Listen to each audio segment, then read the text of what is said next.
Fucking Snake Eyes Dungeon.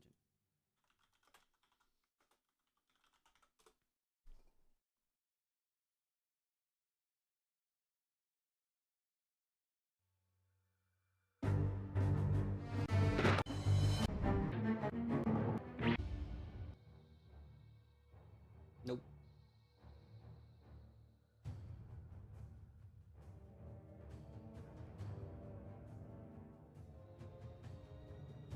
Wait, did I just sign up for the wrong one? Yep, I did.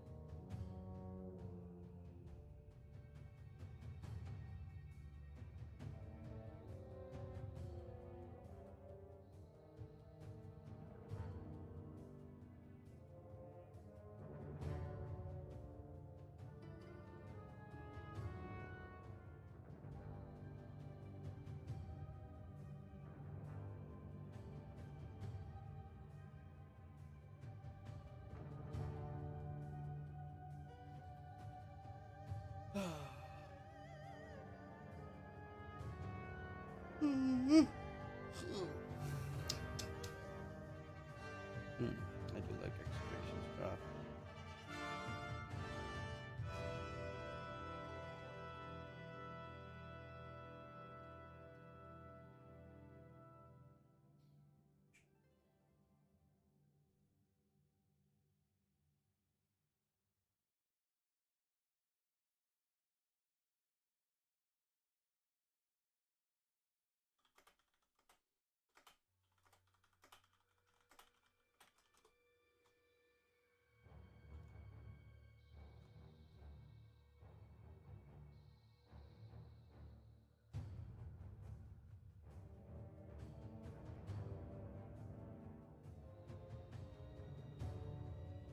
Got 3 garbage goobers. Sending a friend request. God, Dodo's gotten out of control with this bullshit.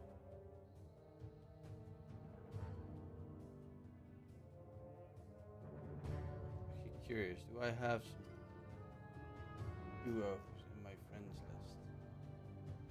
People with the exact same name and picture.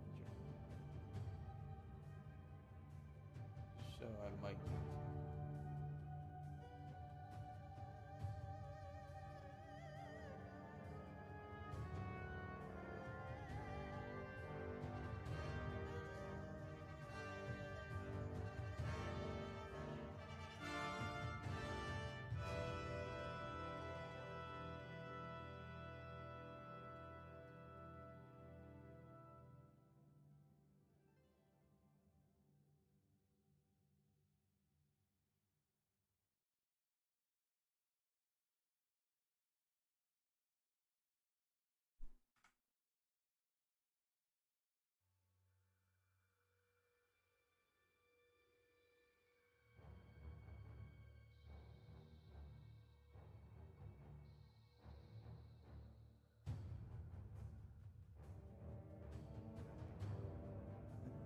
Dun, dun, dun, dun, dun. 9 out of 10 in the lobby. So now we just wait.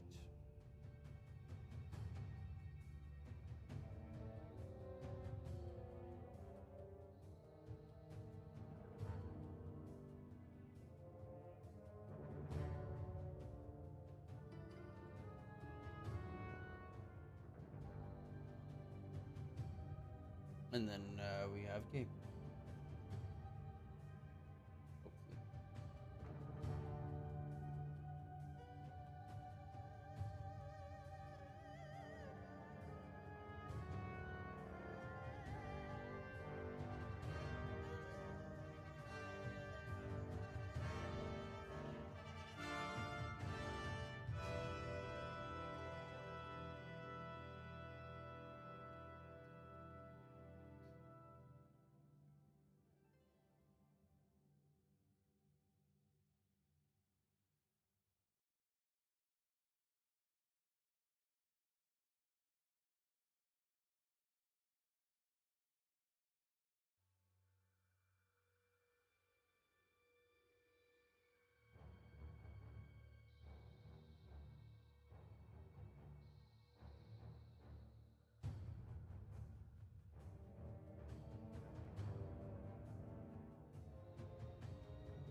Okay, still waiting for one more person in the Passion UA game. Lobby.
Well, that was regret. Marvel, never give up.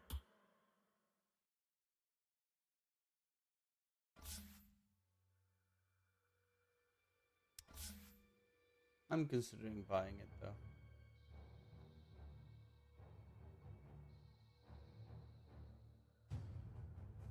I got that one. It wasn't bad. I would have loved that one though. The 100% off of the ages. That would have been fucking fire. And again, in the last couple of years, I always paid for the ages anyway, so really need that big of a difference. Dude, can they like play? Still waiting for them to be ready? Like, bro.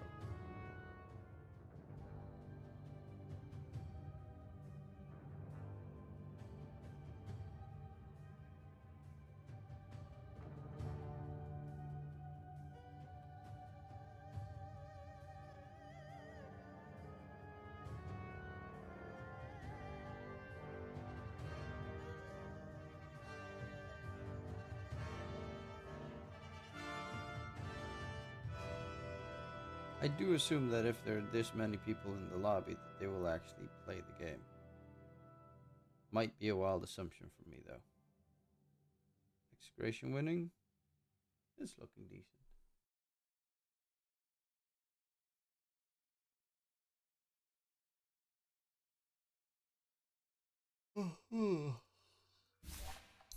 We're so close to ranked immortal again. I got ranked immortal here after these wins, and then I lost. Then I won, then I lost. I think one or two more wins, and I'm back to ranked immortal.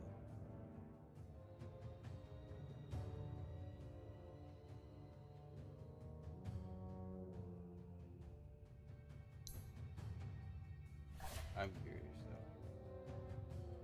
That's still 9 out of 10. Let's see, in the last month. 3 months? Wyvern. Yay! Most of my market. I have a shit win rate on Warlock. The fuck? Ah.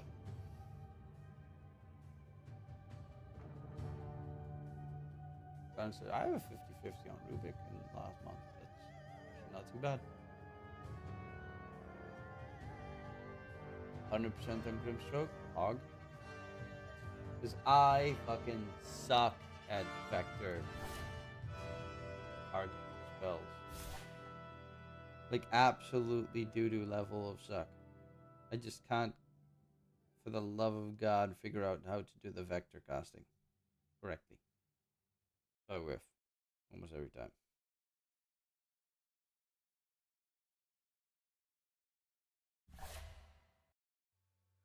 Okay, be right back. Gonna buy you.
dinner done? Bro, are you like what?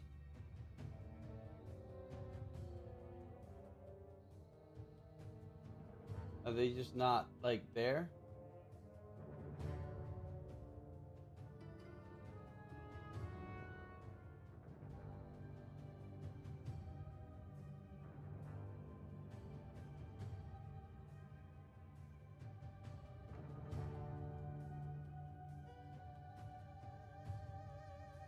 I swear to God, there was a match planned today.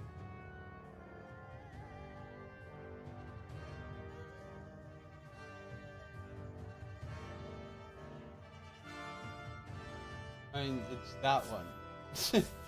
There's 9 people in the lobby, but like, no 10. Huh.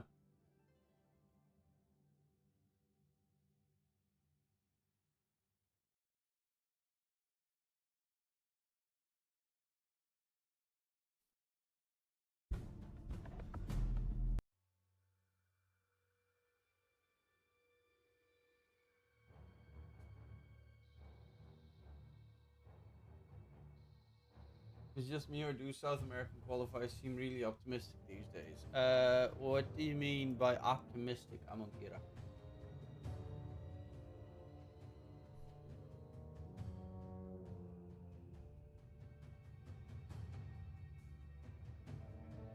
Like the Fisher one was freaking Team Fat Dog beat Wildcard.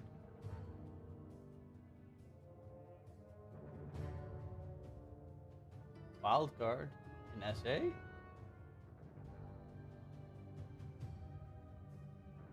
Oh, Chimpanzini Bananini. I fucking hate those fucking Zoomer team names. Like, with a fucking gigantic passion, I hate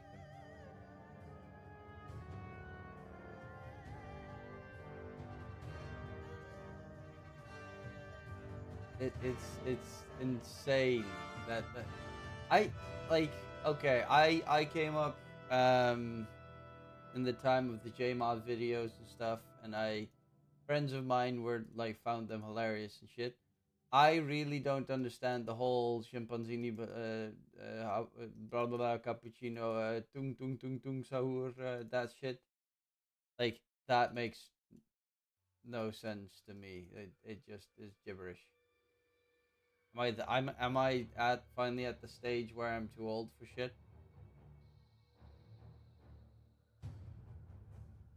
Am I old man now? That's sad. I am old man.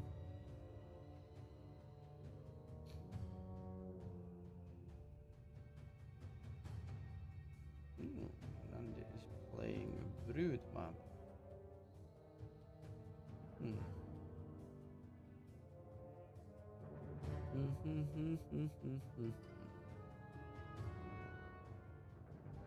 Genie in a bottle, rub me the right way.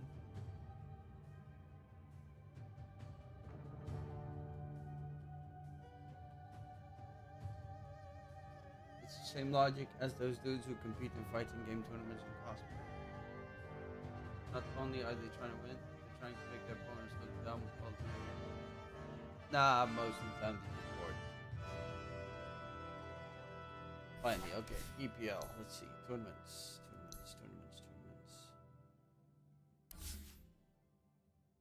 Actually, curious how long the delay is. Just curious. Probably 15 minutes, right?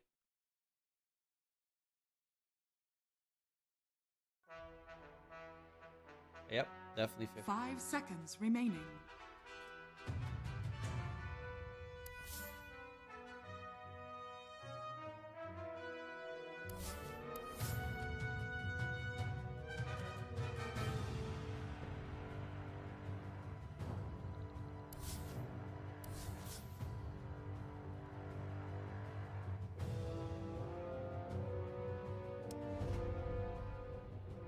Chimpanzini Bananini. Mordekaiser is numero 1.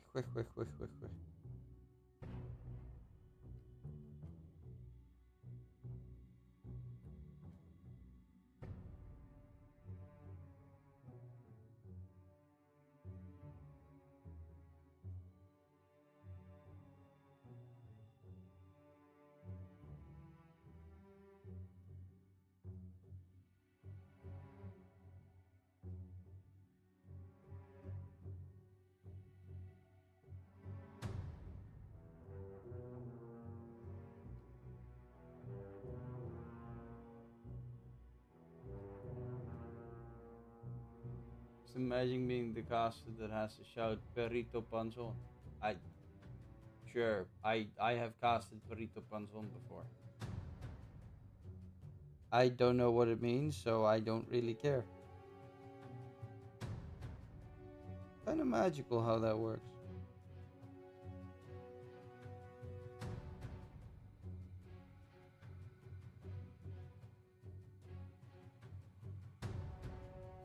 Bum bum bum bum bum bum.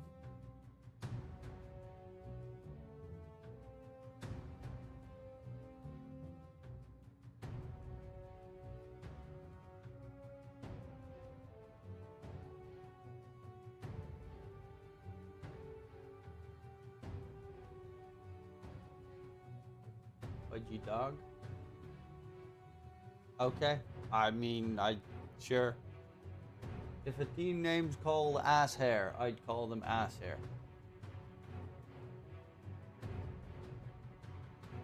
Good dog.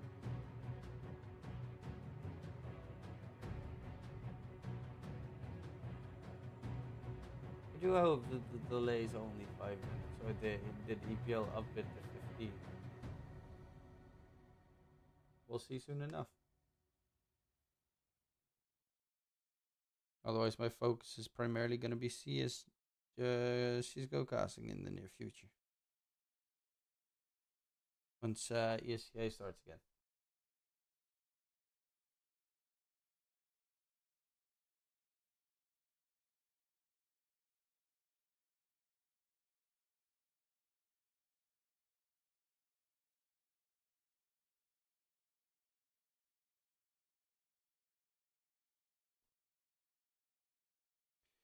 Genie in a bottle, you gotta rub me the right way. Do.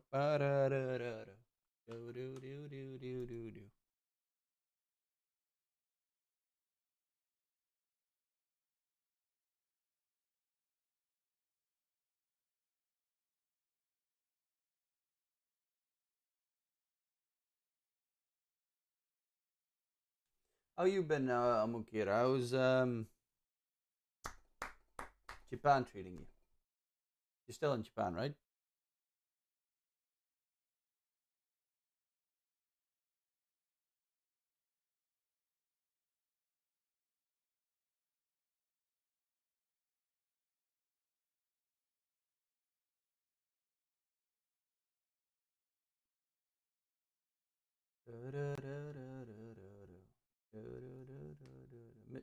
I finally found an orchard that stocks the trees I wanted to plant.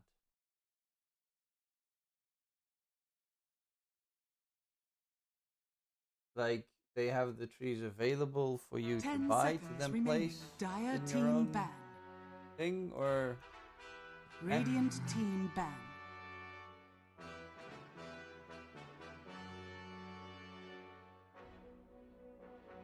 Ten seconds remaining.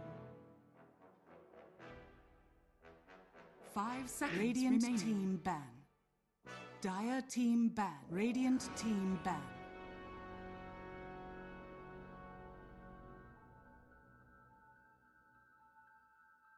Ten seconds remaining. 5 seconds remaining. because I don't really fully understand what you mean. An orchard Radiant that stocks team trees I ban. wanted to plant. Like, it's just. It sounds to me like what's it called? 10 seconds remaining. A garden center 5 seconds remaining. idea of, like, I need a tree, I go to a garden Dire center team ban. or garden, Dire team Or- Radiant team and then I pick. buy the tree. Also, Mr. Crazy moved to Australia from Canada, so you know, that's kind of cool. Well, you know. Mars the Impaler for eSpoiled first pick. I know Mars has been looking really good in this 10 patch. seconds remaining. First pick. I mean, it's 5 not bad. seconds remaining. If this was, I think it's Pipsqueak, right? No. Yes. I think Pipsqueak Dire plays the team Mars back. safe lane even. In London. DK. I mean, DK is just DK. Oh, that mail, it seems. Let me check, did we actually get mail? 10 seconds remaining. 5 seconds remaining. Dire team ban. Radiant team ban.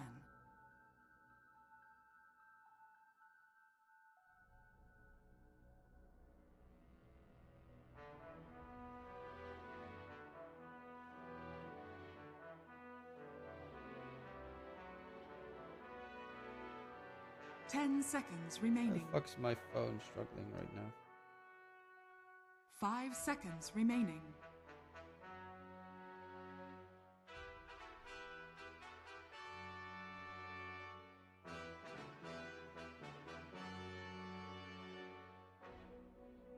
Radiant team pick.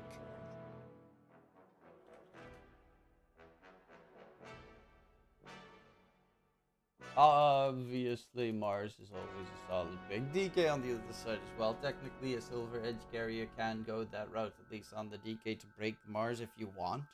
10 seconds Laning wise, remaining. DK lane's fine. Yes, 5 seconds Mars, if they remaining. play this as a safe lane DK, but going for the DK means that the enemy probably won't go for Puck, because you technically beat the fuck out of Puck in mid lane. I was looking for paw pottery. Dire Food. team Oh yeah, you talked about Radiant that, team. yeah. And they have a shelf life of like 2 days after being picked, and they have Enchantress. pre-ripened. It tastes like bananas mixed with mangoes, and they're one of the very few tropical tasting fruits that's able to handle casual snowfall outdoors.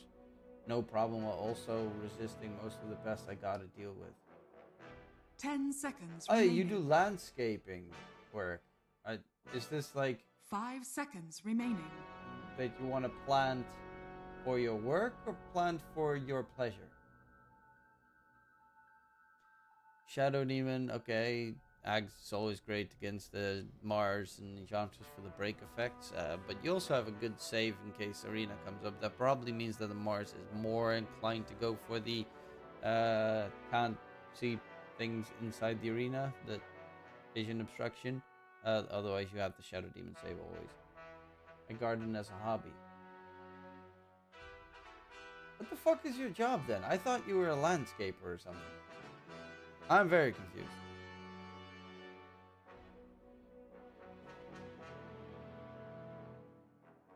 Radiant team pick. Okay, Chikiro, lots of magic damage, pretty solid against Enchantress. Though Enchantress tends to out-heal the damage Dire from the team Chikiro most of the time. Slightly less so for Primal Beast. Primal Beast is a... Okay, so it's great against these eSpoiled supports to a degree. Because there's tons of magic damage. You have potential to get Ags as well later to get the break against other heroes.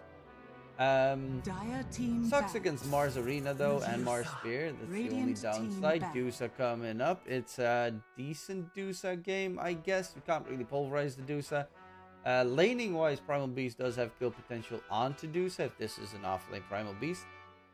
Shadow Demon is pretty good against Dusa because you can just steal the or create illusions 10 from her seconds illusions, remaining. push it back the other direction. That's kind of nice. And an electrician, but I 5 do some seconds freelancing for remaining. game Back. dev and some English tutoring on the side.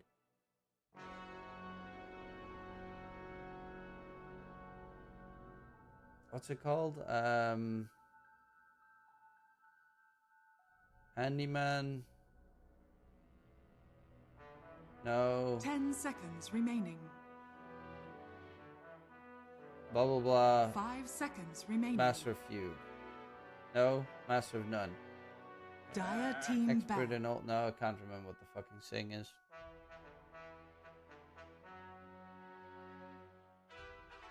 At least I'm multitasking. So, for obvious reasons, they ban out Anti-Mage.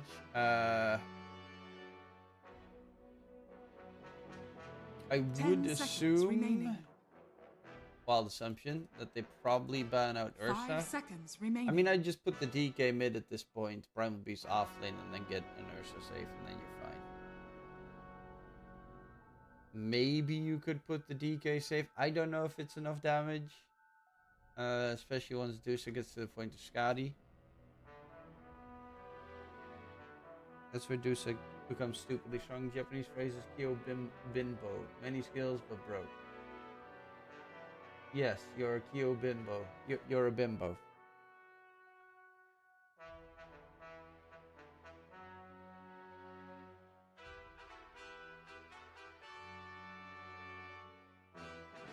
I'm Akira the bimbo.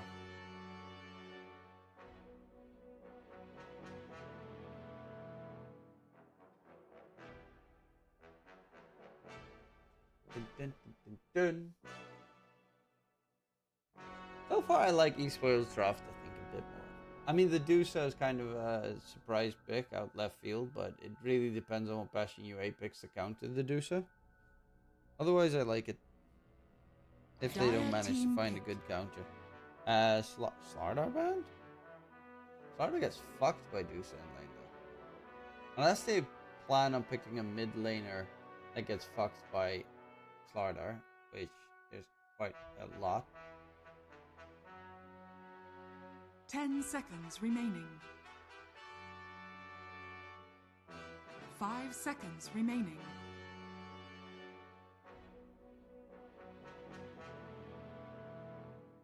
Radiant team pick.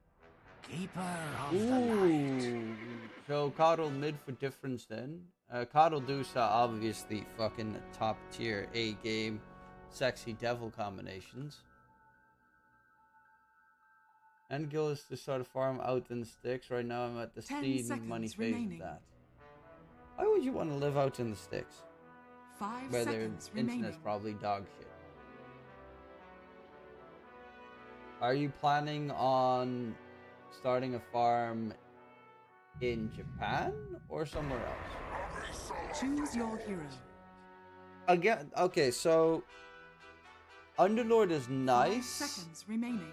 because you build an auras, and if you get a pipe Crimson Guard, a lot of damage from eSpoiled is negated because they have a lot of magic damage, but also decent physical with the Medusa split shot. That I do like. I'm not the biggest fan of, like... I would rather have seen the Primal Beast off lane and get a different mid laner to just try and two-man tag team the Dusa down. Now it feels like you're riding too much on the DK, because DK has to do all the damage. There's no damage coming out from Underlord onto Dusa. Dusa can't take any damage from Underlord because Underlord's main damage is percentage-based damage, and Dusa has a fucking horrible HP pool. So I'm thinking eSpoiled has a very nice draft here. I like their draft a lot more.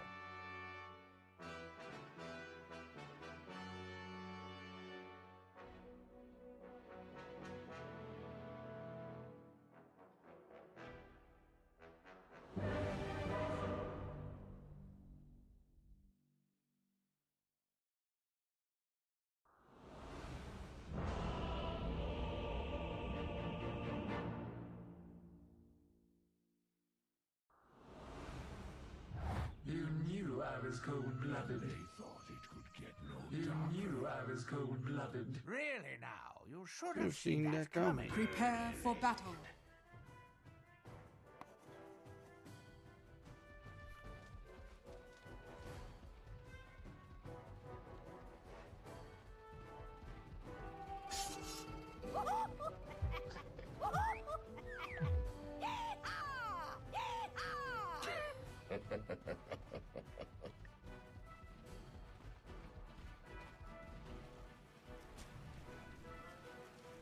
Well, there's a gank rotation already coming in. They do have an observer. What are they going to smoke? They do have one Upbreaker. And they are going to smoke.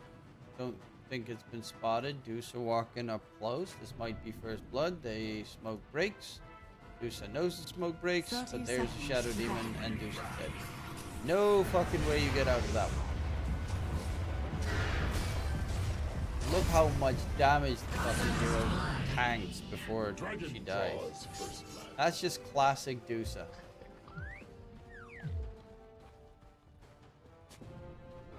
Looking up 3 million hits before anything comes actually through. The battle begins. Live by the sword, die by the dragon. Live by the sword, die by the dragon. You knew I was cold. And of course, the countryside is beautiful, the land is fun to work with, and the government leaves you alone more than they do in California. I mean, there's also other options than Japan and the US, by the way. Oi, oi, oi. Jalepa. Who wants cookies? Well, too bad. Zimbabwe might be nice. I don't know. Never been there. I've been to Uganda, obviously. That's nice. Except for the whole kill all the gay people thing. That's slightly less nice. Okay, that's just not nice. Not slightly less nice, just not nice.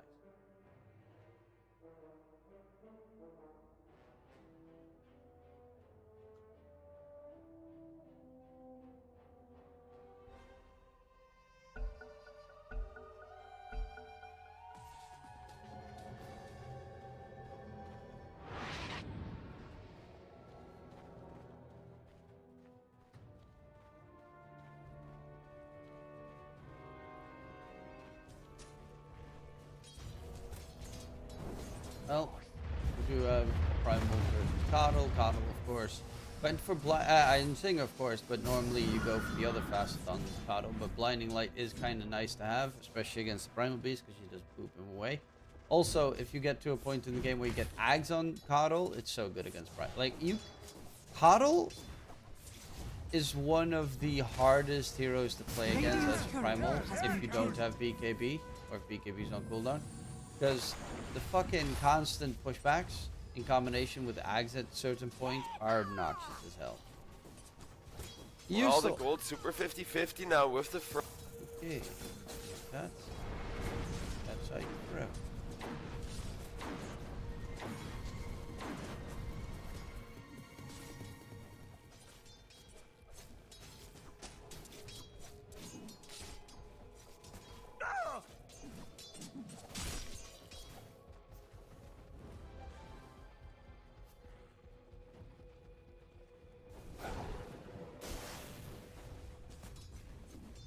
They use that core Eng pick instead of Coddle. No, because Eng is shit as a core. I mean, no, it is shit. She's super fucking tanky, but as a core, everyone will stay on top of you, so you don't have the range to actually benefit of Impetus. Is the very big downside of it.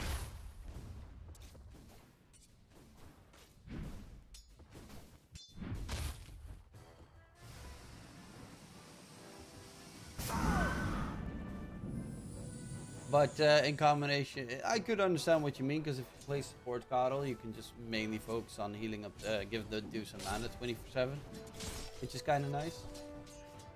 This does very much feel like a game of Passion UA gets in the lead for quite a while, because they have a stronger lane, decent lanes, and they don't really get punished that much in the early game. But at one point in the game, if they get to that point, Dusa gets a Scotty and Ags, and it's over. Who wants cookies? Against triple melee, well, okay, DK, you can count with range. 2 melee, 3 strength heroes, and all, heavy HP regen heroes. You just get Scotty plus Ags and they're fucked. Radiant's courier has been killed. Radiant's middle tower is under attack. Underlord harpoon plus hero damage. No, because you get force that. And also, this is not an Underlord right-click build. This is Radiant's an Underlord courier full has been sustain. killed. Like, he's going Lotus Orb first, I. Not going Helm of the Underlord. Helm of Dominator. Oh, kill onto Difference in mid. And Difference is really struggling on that Coddle.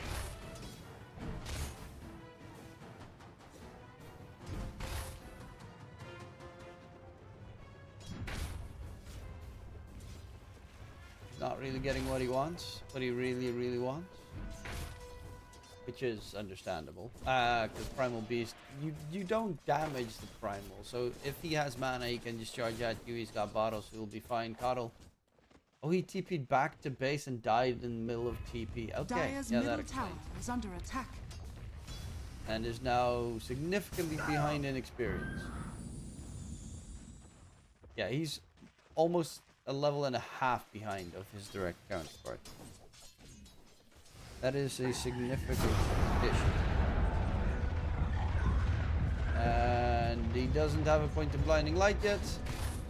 He's gonna stay alive. Moonlight now being chased, going for the TP out. But he's gonna get blasted, and Astakor gets that kill difference. Is really just not gonna level blinding light. Radiant's middle tower is under attack. I was like, oh, they put Coddle mid because you level blinding light once and he can't kill you anymore. And now he's like, fuck blinding light. That's for suckers and wuss wuss faces. Oh, Deuce is very good. Dire's top tower That's is a under pretty attack. big death considering that's the only one that's having a really good lane.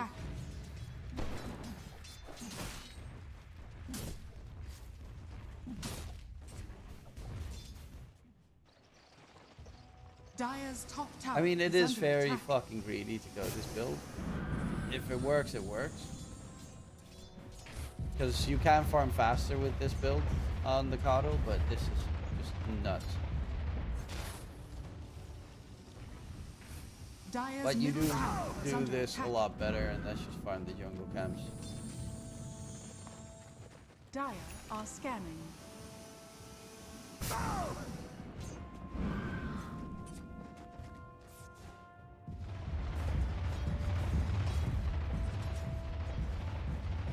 But once you got your, yeah, when he gets his active, he gets solar bind. So Dire's middle tower is under attack. and solar bind, like Coddle is such a hard counter for Primal before he has BKB because fucking solar bind in combination with blinding light and later with the Ags as well. I've played against so many primals and you just ping pong them all the fucking way around. To a degree where they just can't fucking move normally anymore.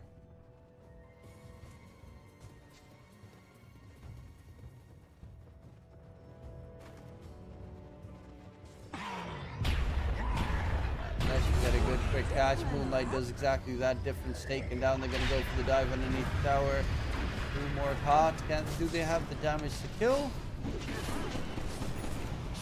Medusa does not have a magic wand with any charges left, and Medusa is dead. They're gonna chase for more. Ryota an attempt to go for? No, he's just gonna go for the runaway and try and keep them occupied for as long as possible. As of course stuck in the trees. Radiant are scanning. Oh, Experience Shrine is up. Dire's structures are Ryota fortified. might steal. Moonlight has Onslaught. Dire's top tower is under attack. Come around the Rosie. Oh? Okay. Okay. Ryota's got them quick fingers. Better than them salad fingers.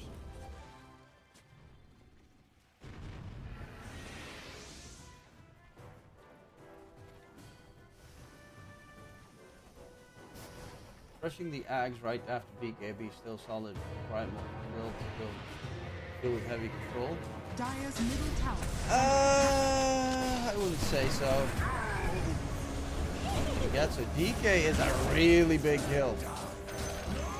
They find 2 big cores there top side.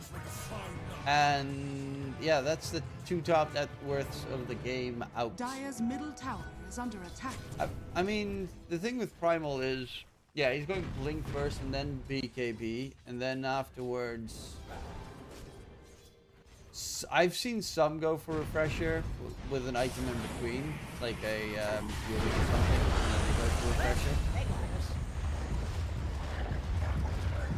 Primal is really a snowball hero, but runs out of mana in like seconds. But yes, sir. It's bounced around, you might as well go for rings options. I mean, he has this, so the ferocity, that means he really wants to get shot. Shiva's.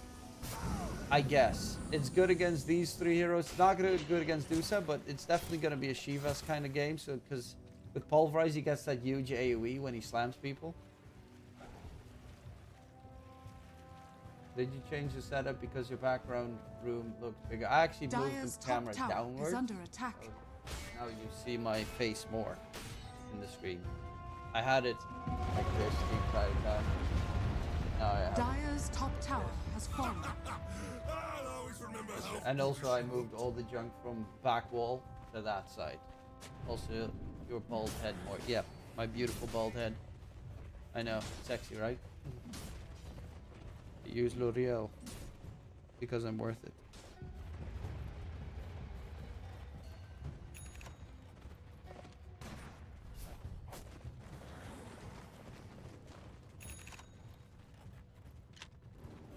Oh, Batyuk's still top net worth with Shigetsu second. Dusa is fourth. Obviously, Dusa, once the Manta is farmed up, farms really fast. And that's kind of what they're hoping for here. Because Dusa is just gonna survive every team fight at one point. Small range, they're gonna keep playing with his kidney problems. Well, he's getting treated for it now, right? Oh, I assume so. I mean, he's got the money to treat it, so...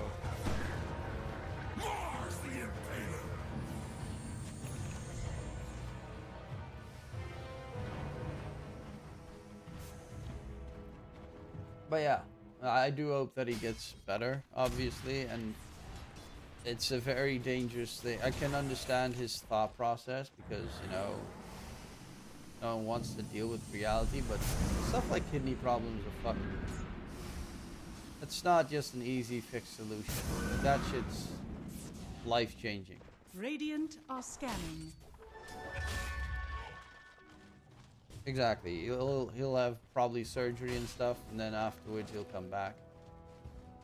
Also, against all the odds, or at least against all the people online, Paravision keeps their entire roster, which is kind of cool.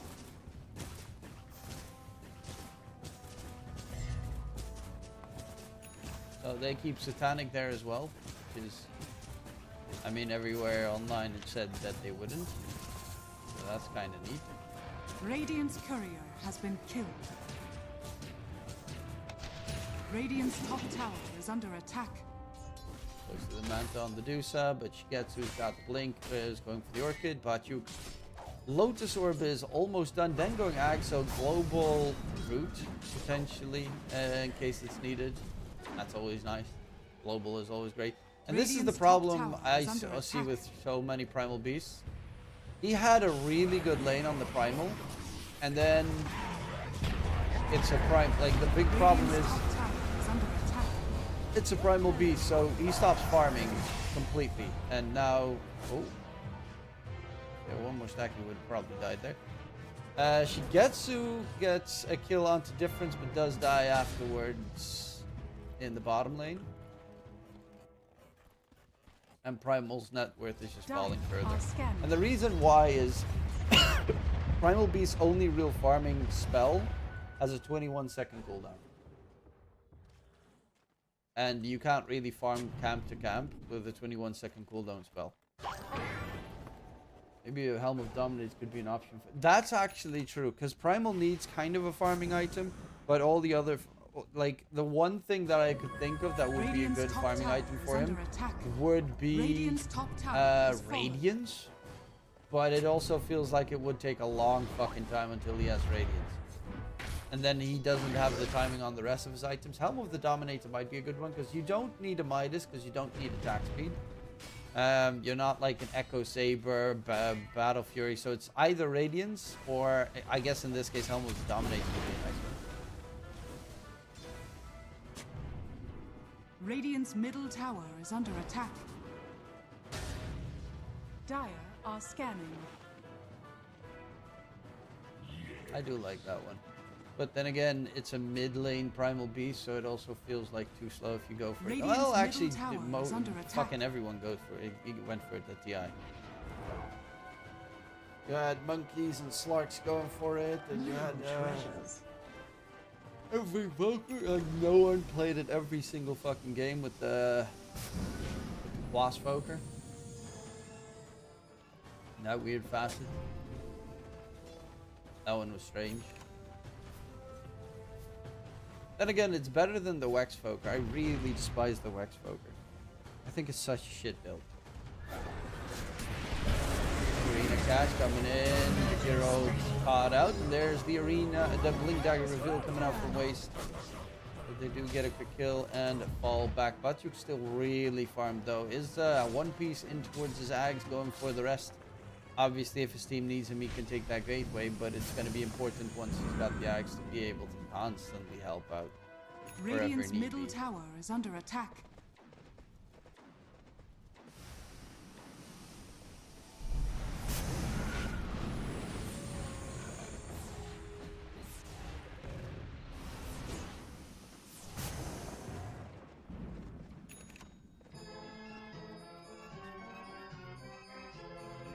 I saw pulls for a Wex Foker.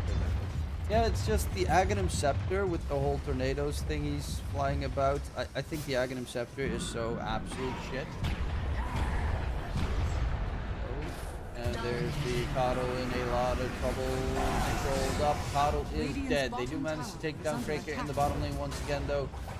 But losing the Coddle there is pretty painful. He's got the bots and Spirit Vessel on the Keeper of the Light, so he'll be able to be anywhere his team kind of needs him to be. Except for now, because he is in bottom, but they're just going to bail out themselves. But yeah, it's not good for the Coddle mid to be this low in farm. Plus 4 Volker usually just goes like Lens, Glimmer, Shard. I've played against a Wex Foker +4, and they went like Dire's bottom tower is under attack. Spirit Vessel Axe. You call that a fight? And then the Ags comes in with the tornadoes, and I compare it to Cataclysm, where I'm like, Cataclysm can wipe a team. Small shitty tornadoes are slightly Radiant's annoying, bottom tower is under attack. but they don't actually do anything. They're just there for shits and Dire's giggles. top tower is under attack. Does Wex Radiant's Foker have bottom the... tower has What's the fallen. Wex Foker shard? Is that the EMP drags you to the middle? That one is good. Dire's top tower is under attack.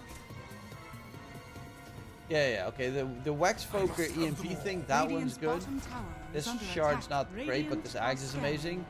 These are both kind of eh. I mean, I guess not, but eh. The Wex Foker, yeah, the Wex Foker shard is very good. The Tornado Dragon annoyance, especially if you combo it with some other heroes in the game, is fucking obnoxious to deal with.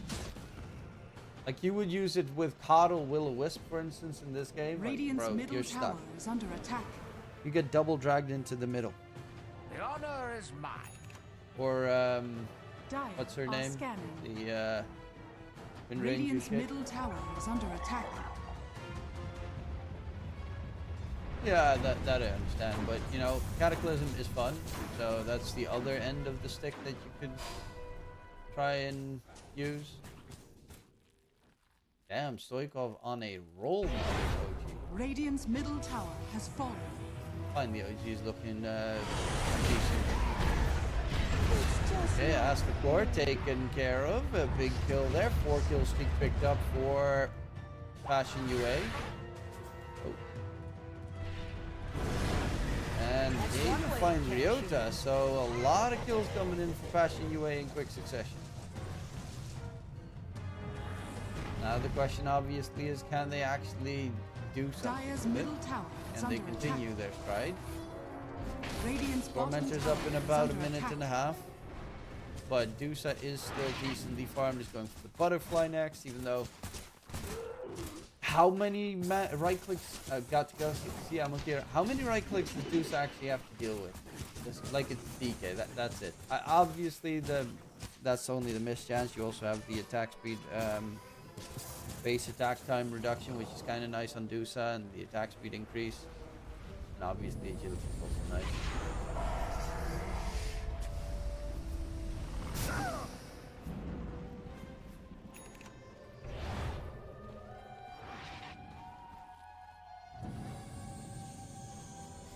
Auto going Octarine.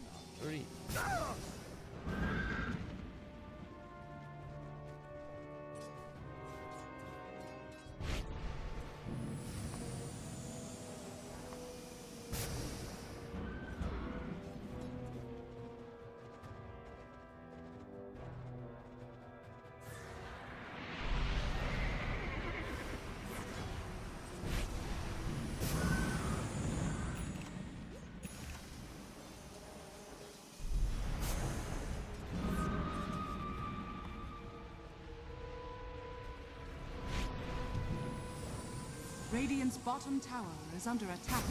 Well, Tormentor's up, and that's not what they're going for, because the Deuce is going to get stunned bottom.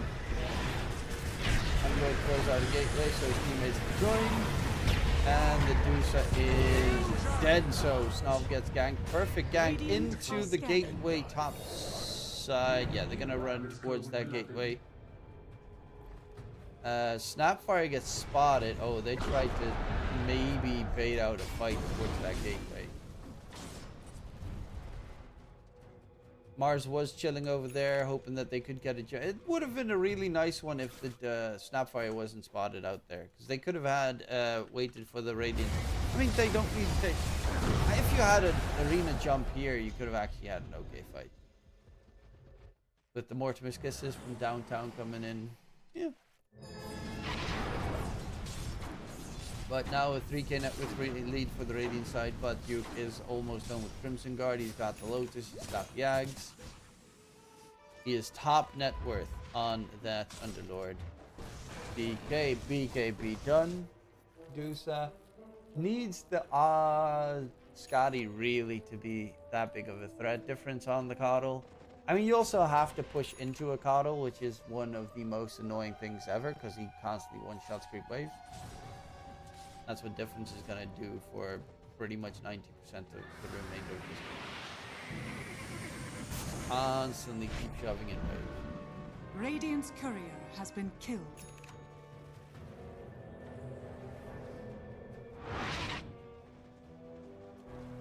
Radiant are BKB scanning. next.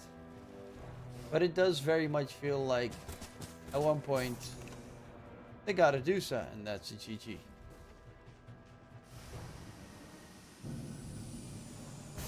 Radiant's bottom tower is under attack. Who wants cookies? Well, too bad.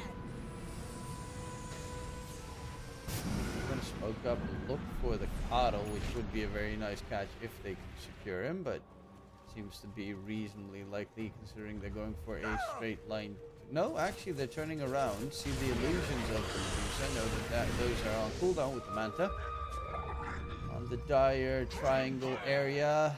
It's a lengthy smoke rotation though. Dire are scanning. Jump in, BKB used. I mean, if he pops the BKB, jumps on the high ground, and Dusa pops Stone Gaze, you still can't pulverize. It's a neat little attempt at nothing.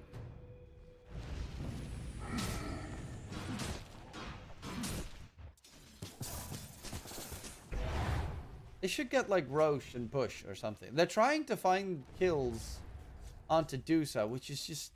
The one at the bottom was nice, but Dusa is just getting free farm time now.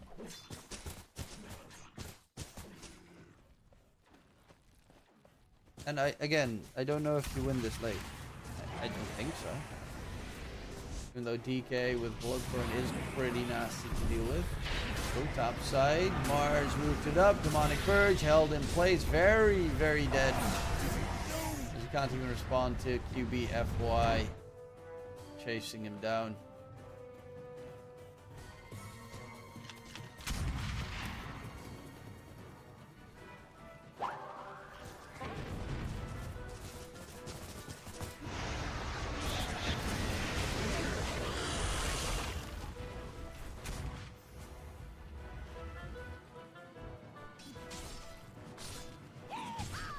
Okay. I mean, he's going for his courier died, so he's going for the BKB after the Crimson Guard.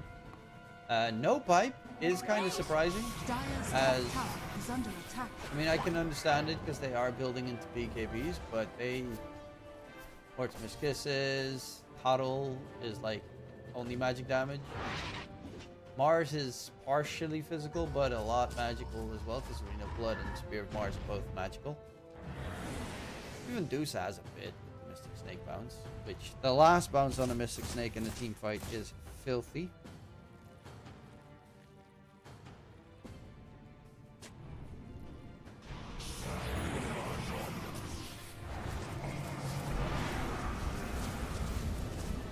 And Medusa getting all of his precious mana drained there by the pesky Shadow Demon.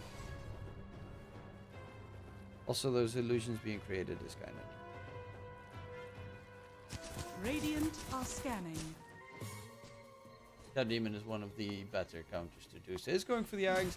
Obviously, he can use the Deuce illusions to farm himself, so it actually farms him pretty fast.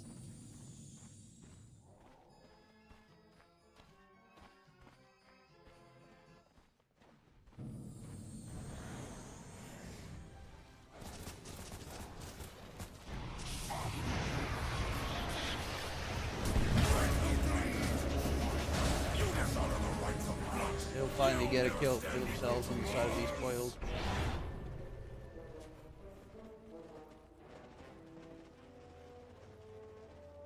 Dire's bottom tower is under attack. Dire's bottom tower has fallen.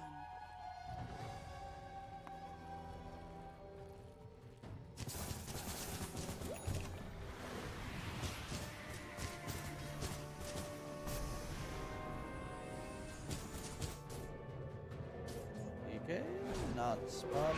We'll look at the TP out of there.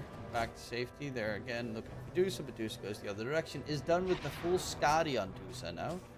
In for the shard, so that if you stun her or whatever single target spell you use on her, she at least gains the cold-blooded heal.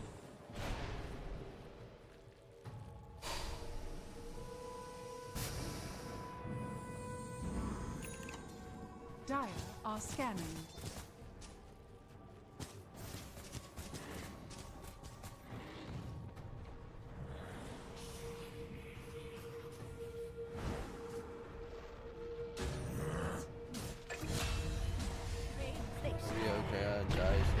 Jason onto the Enchantress. Enchantress has a Hurricane Pipe already done.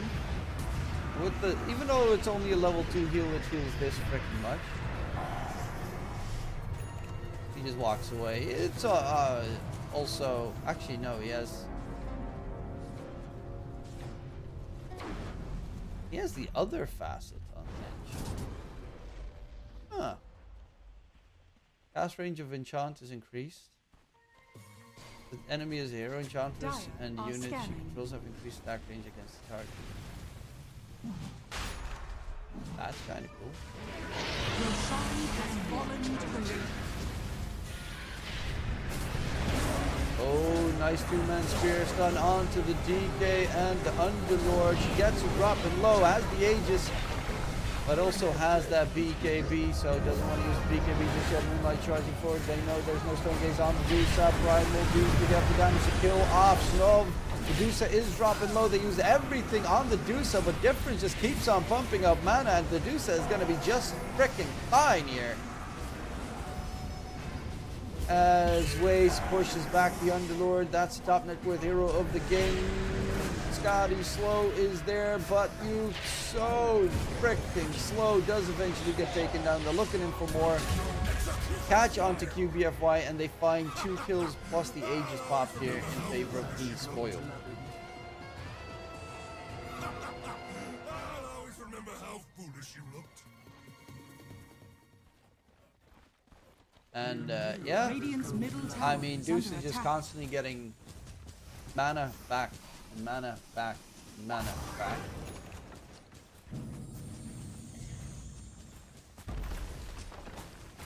That shard, the Kato, the Radiant chakra magic structures spam. are fortified. I mean, it Radiant's could have middle even tower been is under worse and attack. harder to deal with, as Otto could Radiant's have the middle other tower has facets fallen. where he can teleport on allies, and if he had that one, then he'd just constantly be teleporting on the Deuce at 24/7. Speaking of which, Deuce is going for the Ags. Unsurprising, AoE Scotty.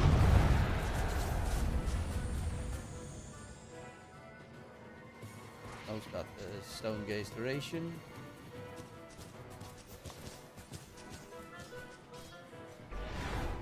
I would assume Stone Gaze bonus physical damage is pretty nice.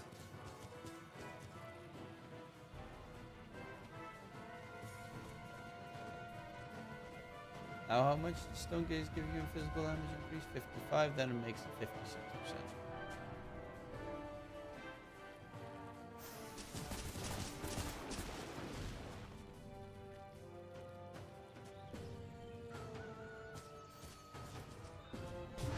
Radiant's bottom tower is under attack.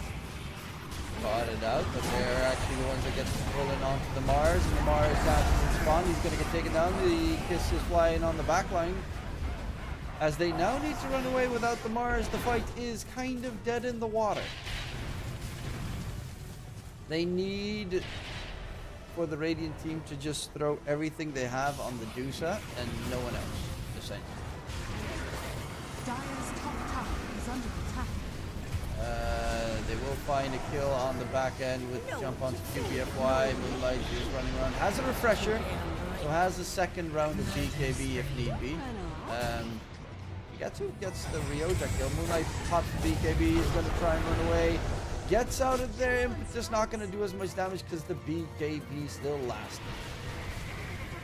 The difference is even on the chase. Spots out Moonlight, but Moonlight will get the blink. And out to safety he goes.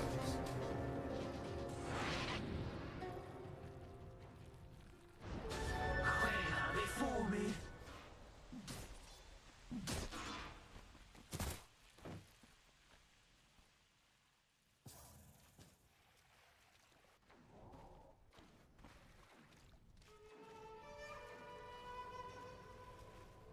Well, they have realized, it seems, that if you're going in a game against a Dusa, you just ignore the Dusa and kill the rest.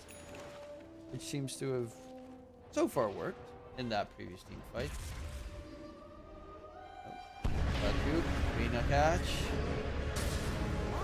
They have the damage to even kill the Underlord. The Impetus arrows do help, but the Deuces there are kind of too late. And they will get the Underlord out of there easy peasy. Especially with the help of the Demonic Cleanse. Ags is now done on the Shadow Demon as well. Dire's top tower is under attack. So, Demonic Purge. Radiant's bottom tower is under attack. Mars is pretty obnoxious. DK being killed at the Underlord Gateway. Dusa stunned up. Can Dusa even get the ulti cast off? No, is going to get pulverized, and Dusa is dead. They find Snov. No one was able to help him. The Mars was on the other end of the planet at that stage.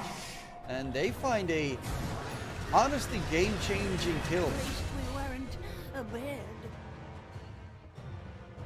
On towards the Dusa. 65 seconds dead. Problem is, Coddle is still cutting creep waves. So, actually pushing is very hard. And he's getting close to the Ag, so that should help. But the problem is BKBs this game. Nope. Yeah, Coddle as a BKB should be fine. As the slow and Primal doesn't have any pressure or anything really at the moment. So, Coddle should be able to just walk it off. But this is starting to get a little bit dangerous for eSpoiled. I still think that they're in a much more comfortable position. It's just the gateway from Underlord that can join at any time is a bit of an issue. Maybe if they upgrade this to a Bloodthorn. The problem is, a Wind Waker. Problem is Demonic Purge, obviously, because you've got that fat slow, so you can't run away. It's hard to deal with.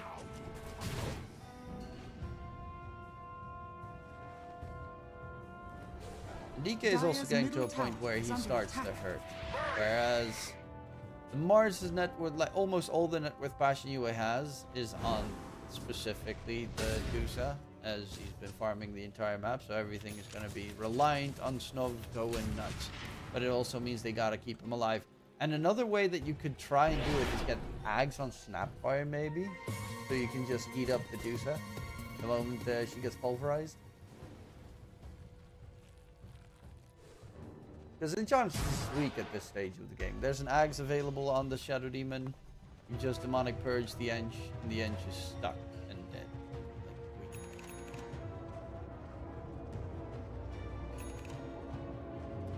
Like, weak.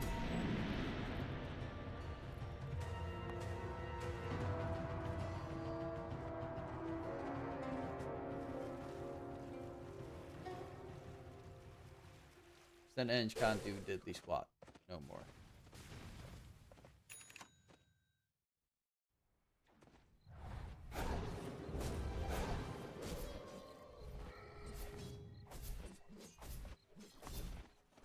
No big hurt. Well, you can still use Hurricane Pike if you're Demonic Purged, but you can't use it to force staff yourself anymore. But you can use it aggressively to like Hurricane Pike your enemy away from you. That also pushes you back. It's not a buff to you, it's a debuff to the enemy. Sort of. How it works, weird, but it works that way somehow. Deuce also getting close to 25 for the extra intelligence. Has the Mjolnir almost done. I don't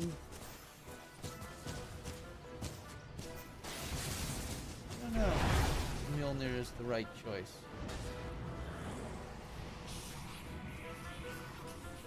I mean, Daedalus maybe, but all Dusa really needs in the fight is to not get 100 to 0.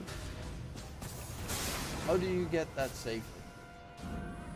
Like a BKB could help. Problem is the pulverize. Lincoln's could be nice. They do have a Lotus now on the Snapfire, which should help. If he gets the cast off from the Lotus, then you should be able to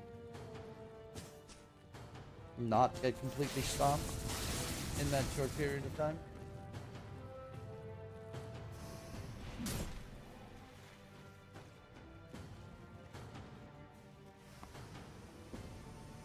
All the heroes of Passion have CC and the Blues don't have BKB low budget version.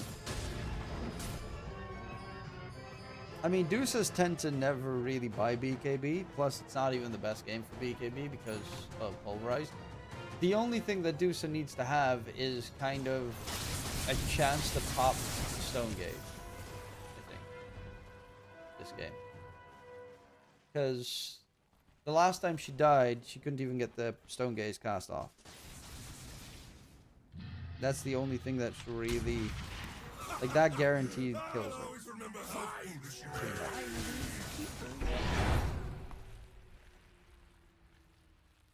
Even if you have BKB, if you don't pop it, it doesn't matter. Your shrine has fallen to the Radiant. But it's also a point of, Radiant's bottom Kato does tower have the is under Ag, attack. so with Will-O-the-Wisp, high ground pushing is a little bit tougher. Moonlight has the Ags also done, so they have multiple breaks. Enchantress is out of just the game. They have double break. Even the Mars' Bulwark doesn't help him. He is going for Scythe of Ice, which is neat. I think I'd rather see the... I think Scythe of Ice is nice. Radiant's bottom tower is under attack. But you're still... the only thing that is a really big thing for the Radiant side, for Passion UA, is how do they push high ground? They have a DK. He could pop Elder Dragon Form to try and hit high ground, but you have Spearback, you have Will-O-the-Wisp, Coddle constantly killing the creep waves with Illuminate spam, and Dusa doesn't even have to like walk away from the front line. They have quite a lot. They do get a kill here and there on, yay, you killed Ryota, but you gotta break the die. They're still tier 2 tower mid and bottom, and they're using their Aegis to farm creep because they just can't push behind their lineup at the moment.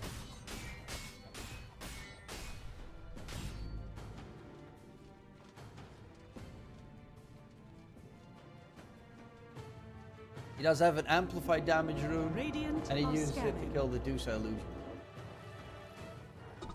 Dire's middle tower is under attack.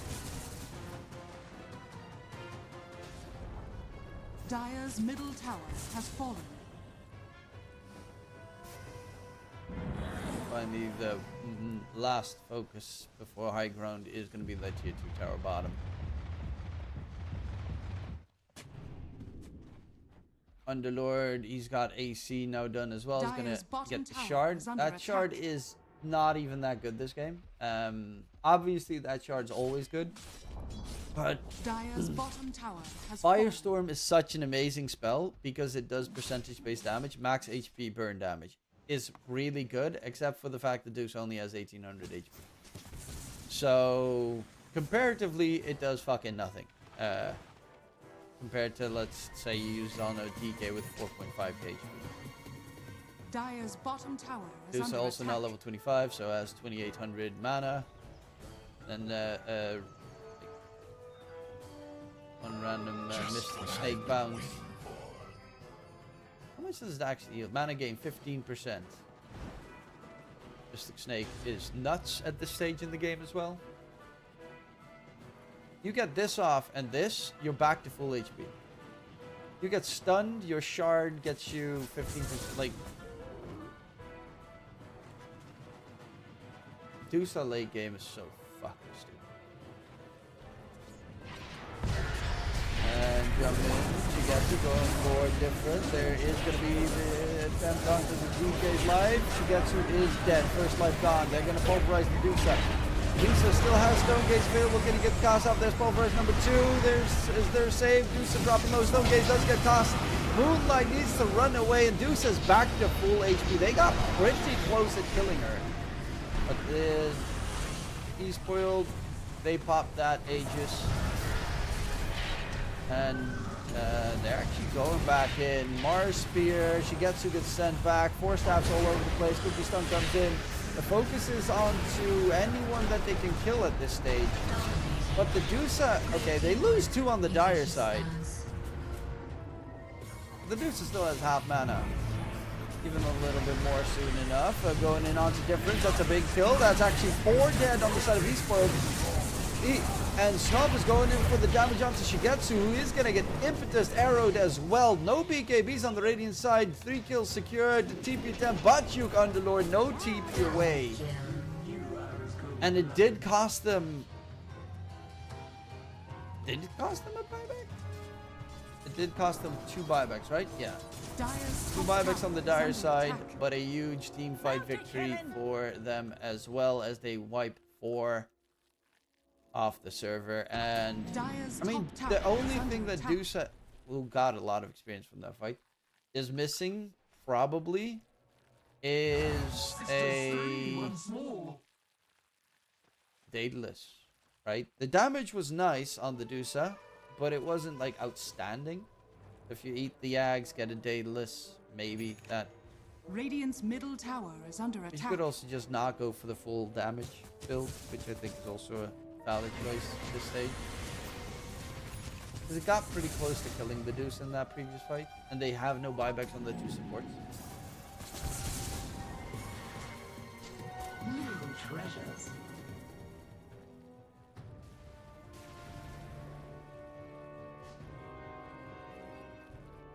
Dire are scanning. Tormentor is not up. I guess the rating killed it previously.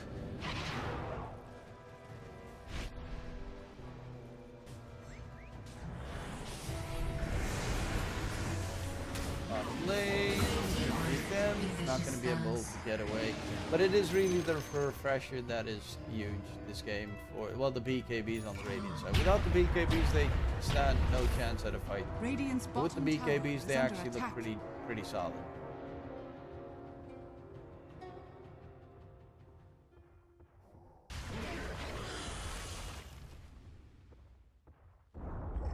Radiant's bottom tower has fallen.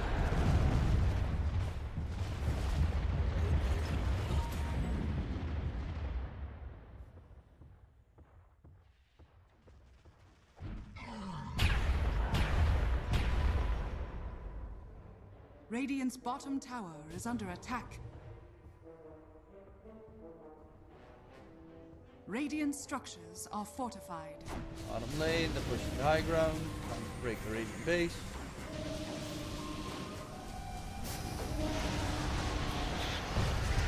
And the Mars cookies out of there, Snow walking in, Snake bouncing. Quite a lot of damage they take. But the Mortimer's Kiss is coming in as well. Kiro is dead. The range racks are the target. Moonlight does have that refresher available for the double BKB pulverize. Arena catch, pulverize comes in onto the Mars, and a great catch from Moonlight. They get a huge kill there. As they're going to chase on towards the backline. Difference needs to get away. Could be out of their 4-step as well. Medusa pops the BKB. Needs to TP up, but there's the pulverize coming out from the Primal Beast to interrupt it, and that is very likely the Medusa hit. And a very big team fight there with a more than likely soon to be forced out buyback on the Medusa.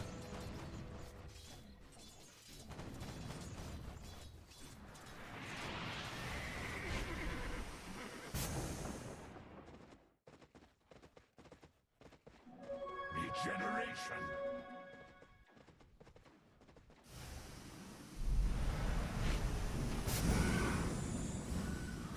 As they're just gonna run straight Dire's towards the courier Dire's has tier been killed. 3 tower in mid. Bottom, they got the range racks, but that is it. How many buildings can they kill before the Medusa buybacks comes out? Elder Dragon Form in 10. Do they buy back on the Medusa, or do you just let go of this first set of racks? Wouldn't put it past them if they just say fuck these racks. Dire's middle tower is under attack. On the high ground they go. Medusa does buy back, and this is their chance. If they kill the Medusa, that is game. But they do get the 3-man arena catch coming in. The Mortimer's Kiss is flying out from downtown. The damage is there. They find 2 supports plus Moonlight, who is stuck. They do manage to take quite a decent amount of kills. Though the Mars, ooh, that's a painful loss. Can they get the DK out of there? Ryota running forward. Shotgun blast tries to keep Shigetsu nearby. Will-o'-the-Wisp dragback has a BKB and is going to be forced to BKB TP. Roche is up though. That is Roche number 3 with the refresher shard, and they have a Medusa. So I would assume that it's just going to be immediately into the Roche pit they go, and then get the third ages of the game.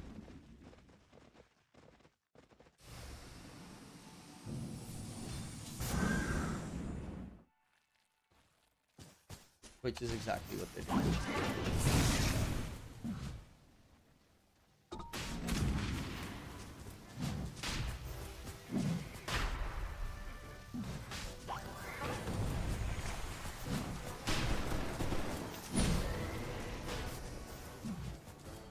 Radiant are scanning.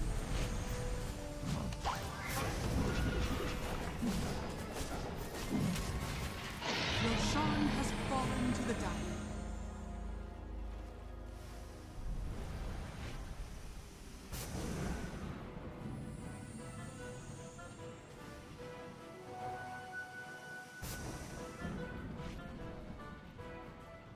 Well, they have a Medusa with an Aegis. They have cheese on the ENG, but obviously if the Medusa loses the Aegis, they can swap over the cheese to the Medusa. No buyback for 6 minutes. Aegis lasts for 4.5. So you have like that gap of 1.5 minutes to try and kill the Medusa and win the game before buyback comes back up. Radiant's top tower is under attack. Magnifying mob. The fuck were the other options? Like, if you get a Pyrrhic Cloak, or just Pyrrhic Cloak. Yeah, no. Pyrrhic Cloak seems to be nice. Doesn't Bloodright, I guess. Giant's Maul would have been great.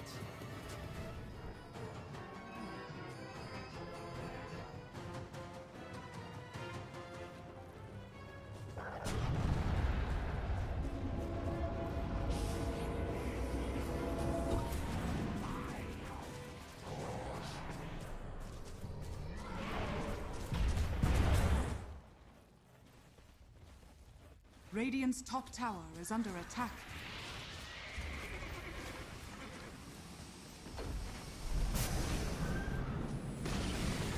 Radiant's top tower has fallen.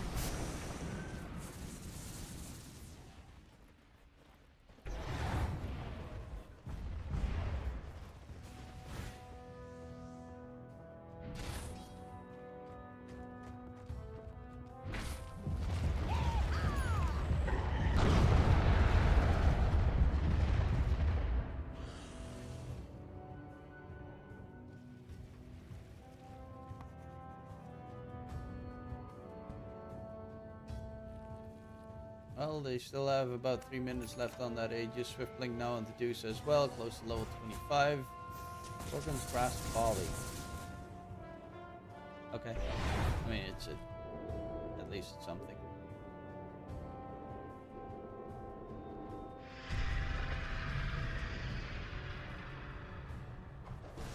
Wow. Non-displaying PL for Pipsqueak. Radiant are scanning. Don't see that too often anymore.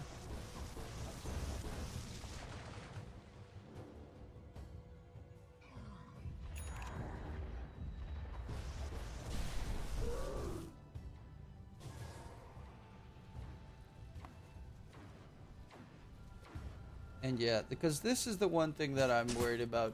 After 2 minutes, Dire are scanning. the Radiant side's gonna throw everything to in the kitchen sink to kill Dusa. And it's their freaking, they have to. Because if Dusa has buyback again, you're probably looking at game over. Show buyback, sure. Dusa the only one without.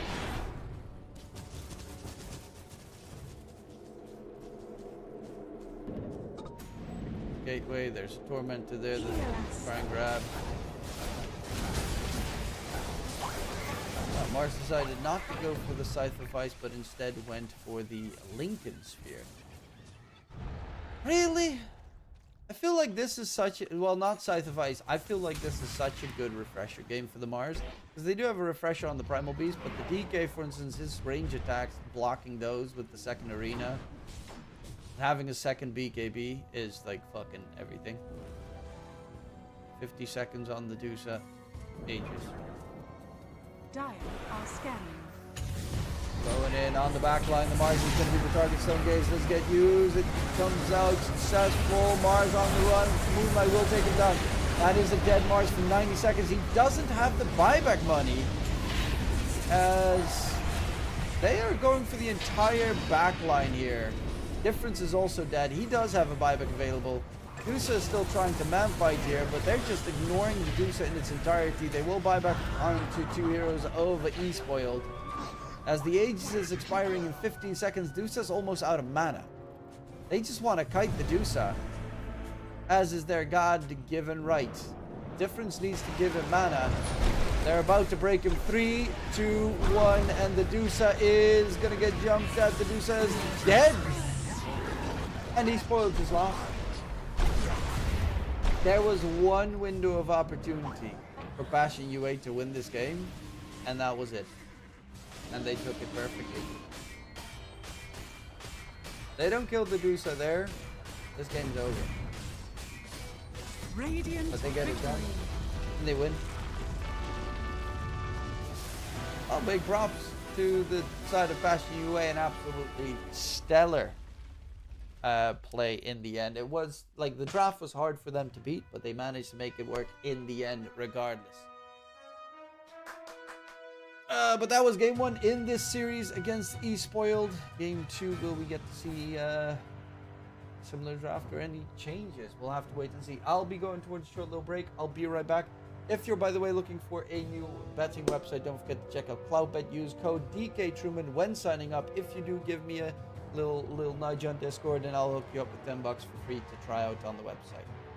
Don't forget, use code DKTruman on CloudBet, and I'll hook you up with $10 for free. I'll be going towards a break before game 2, so we'll be right back.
is a shakedown.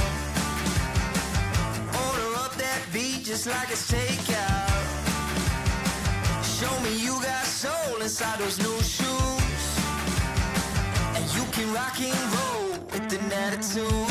So good, so fresh, just the way you like it. Just the way you like it. So good, so fresh. You're the new MC, you got the remix. Keep it on repeat, just let the beat kick. Everywhere you go, you bring the roof down. Everybody knows you got your own sound. So good, so fresh, just the way you like it. Just the way you like it. So good, so fresh. Yeah, you like it, the way you like it. Oh, yeah, you like it, the way you like it now. Yeah, you like it, the way you like it. Oh, so good, so fresh. Get up on your feet.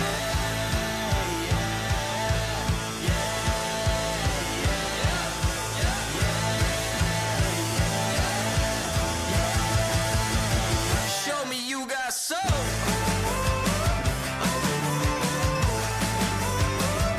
Just the way you like it. So good, so fresh.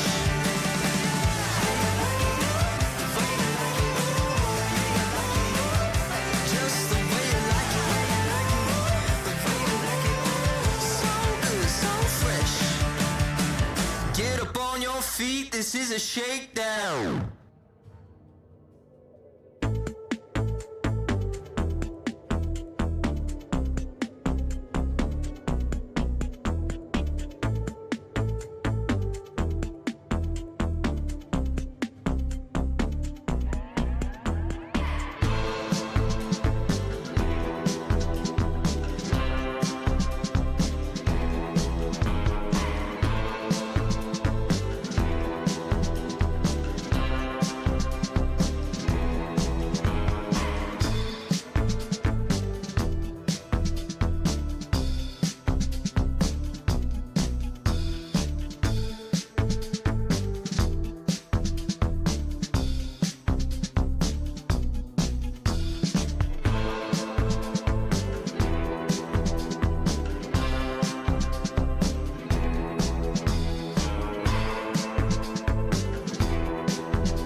keep going till my feet become below.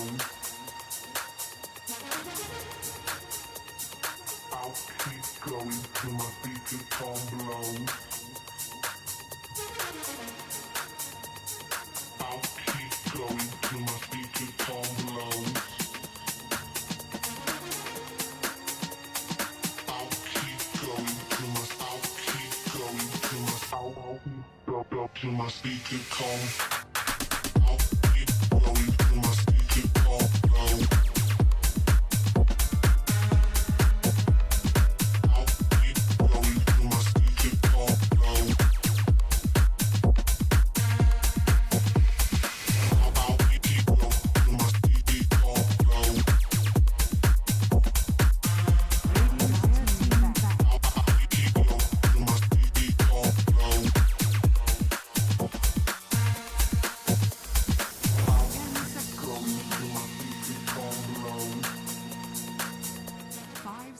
Remaining.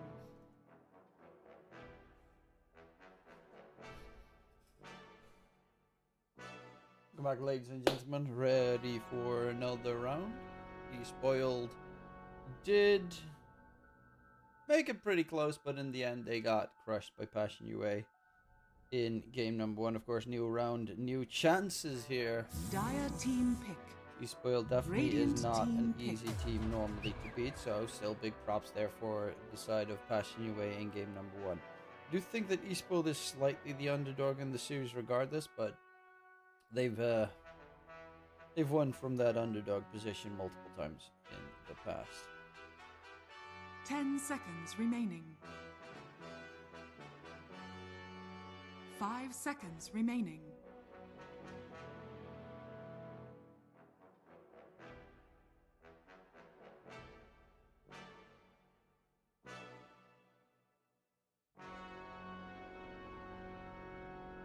Dire team ban. Warlord.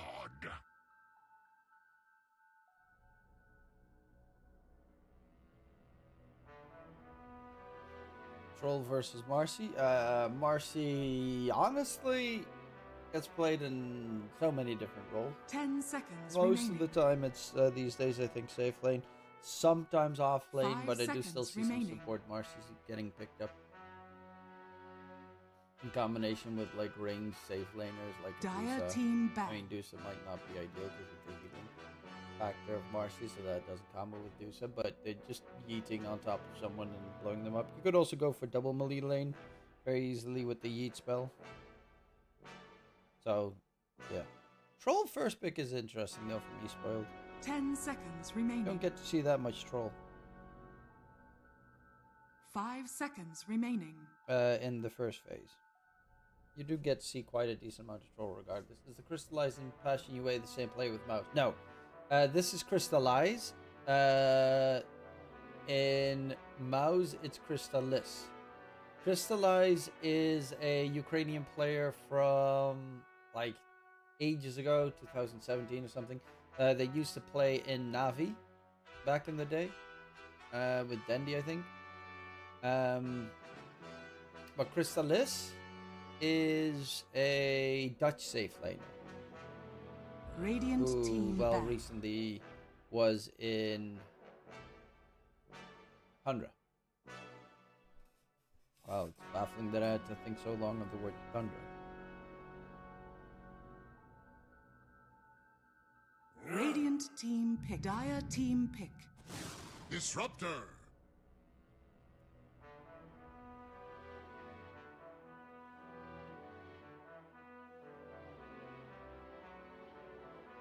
Oh, good old Disruptor. Good catch. Good lockdown.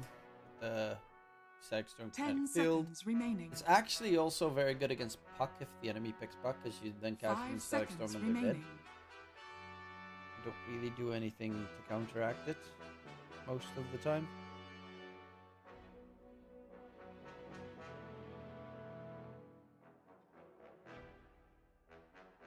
Dire team pick. Good old Tiny. They have two displacement heroes now with the Marcy and the Tiny. Marcy is a lot less amazing than the Tiny's. The Tiny's one is kind of Neat. Of course, great against Troll Warlord because Troll pops ulti without 10 BKB. You just toss him remaining. away or toss him deeper behind enemy lines and then 5 run him down. seconds remaining. Probably a +4 though. Tiny tends to be more support oriented these days. There are safe lane and mid Tiny still being played, but very rarely.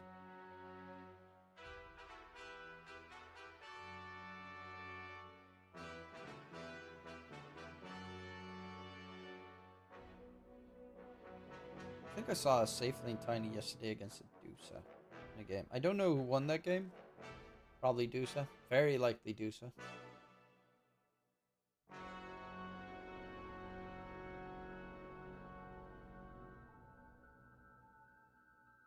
Radiant team pick. Hero once more. Fashion UA. I mean, that must be a specialist hero or a favorite of someone, because it's not really that strong of a hero in this patch. Or it used to be stronger earlier in the patch. Maybe it's because of the way that 10 people build seconds pipes remaining. a lot at the moment. Ice Bath obviously is always 5 really seconds fucking amazing, remaining. but pipe kind of screws over a lot of the Radiant team pick. caster heroes. Though at the moment Slardar plus Troll in your team. Roche is very easy to take. Torment is very easy to take. Even objective buildings because of the Troll Warlord part. Laning wise, I know Difference plays 10 Slardar mid, seconds so they remaining. still flex it on eSpoiled. Doesn't have to be an 5 offlane seconds Slardar. remaining. That's something that Dire Passion UA team definitely pick. know and should be aware of. Warlock. I actually don't know if they played 5 or 4, but I assume it's going to be played 5, so Disruptive +4, most likely. And they only need either an offlane or a mid lane on eSpoiled. With plenty of options. 10 seconds remaining. 5 seconds remaining.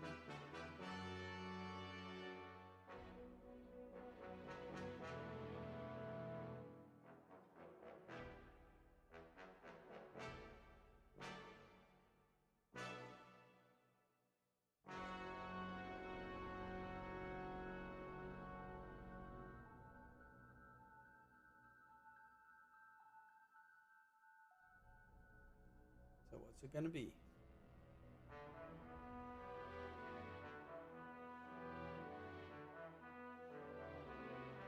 Who do you Dire think team Crowd better back. so far? I'm on the fence. I mean, that Quap kind of forces Slardar to go off lane, and then they pick up a different mid laner, which in this, my eyes would probably be Puck. Yeah, I think Puck would probably be the best, because you can dodge most of 10 these Bastion seconds UA remaining. spells quite decisively. They have 5 decent seconds lockdown. remaining. I think Team Storm back. dies quickly to like Ice Path or Avatos. Radiant team ban. Okay, well, yeah, Passion UA is still... I know Crystallize plays a lot of safe lane Marcy, so wouldn't be surprised if that's going to be the case this game. I mean, I kind of need to see the last pick before I know Dire who I team think I back. prefer when it comes to this draft.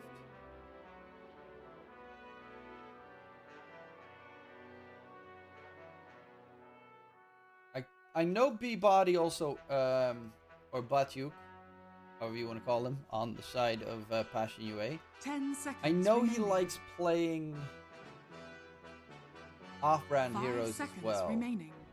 I think I saw him play Huskar earlier Dire team pick. this week in a qualifier. So something along those lines could be a very nice pickup. I mean, he kind of struggles against Slardar though, but...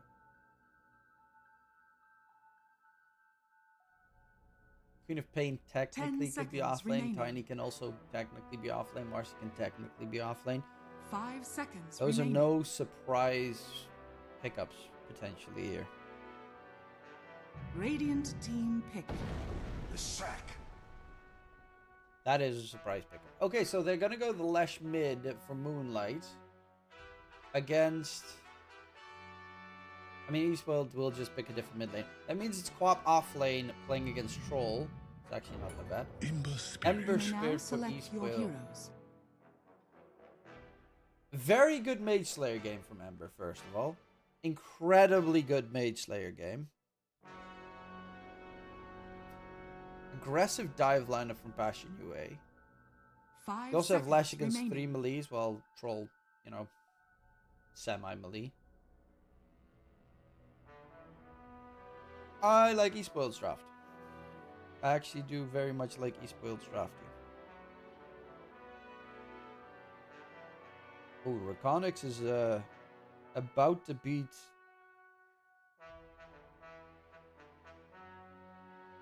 Yakuto Brothers with a Meepo. Oh, that's disgusting. Fucking Meepo gaming, bro. But yeah, in this game, Passion UA, I like the draft. I think it looks solid.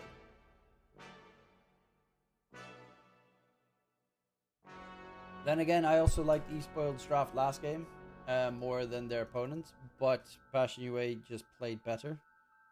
And then it doesn't matter what you think is nicer, because if one team just plays better than the other, it's all over.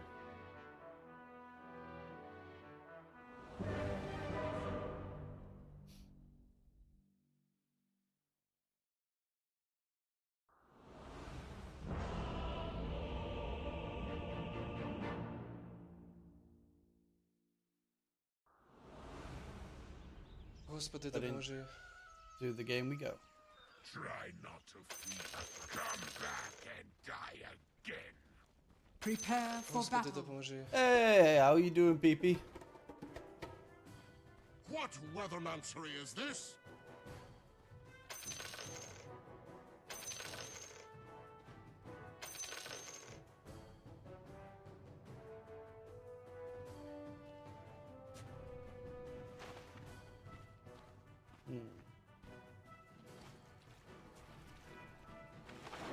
Uni started again?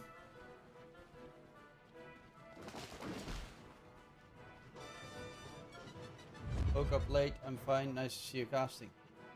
I felt like casting this first in the series, the first series of the day.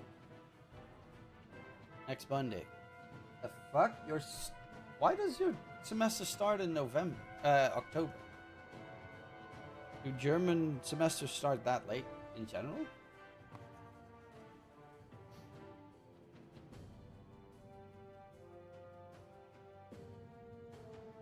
128, 185, unranked, 209, 131, 156. They're all about the same rank, but they're like 150. That's not really. Oh, we start in September, like right after summer break.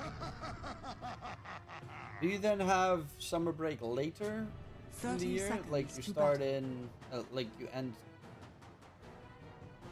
Like, I have summer break normally at beginning of July, end of June. Do you have it like end of July then? Mid-July. Okay. And you just have a longer break than we do.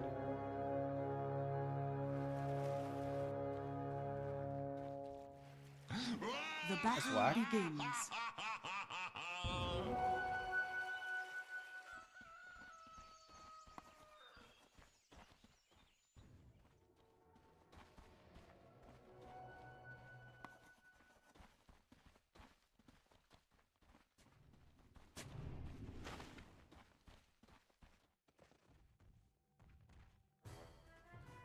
Oh, let's see what we got. Slardar, off lane. Obviously not an easy lane against the Marcy plus Jakiro. eSpoiled wins this game. Lock. I do expect... Well, to be fair, I also expected them to win last game because I liked the draft last game more than their opponents, but they still lost. Sadly. Like, the loss was pretty sad. Impure.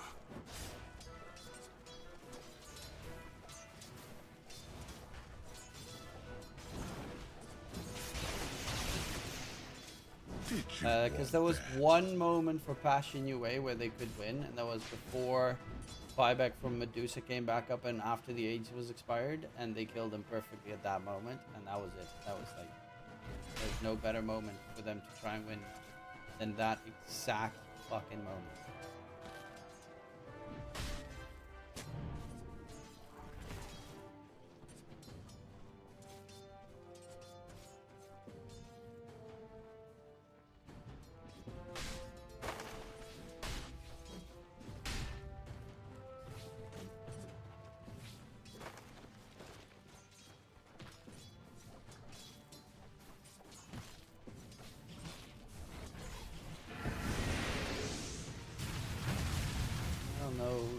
Okay, now has the point for rebound, so gotta be a little bit careful there on waste top lane.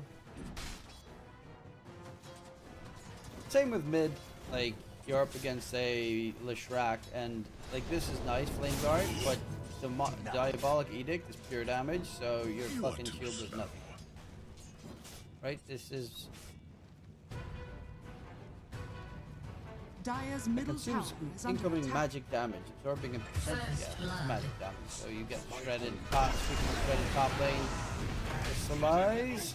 Got the kill onto Ryota, and thanks to the attack speed slow from the Jakiro, he can't get the counter kill there on waste 21.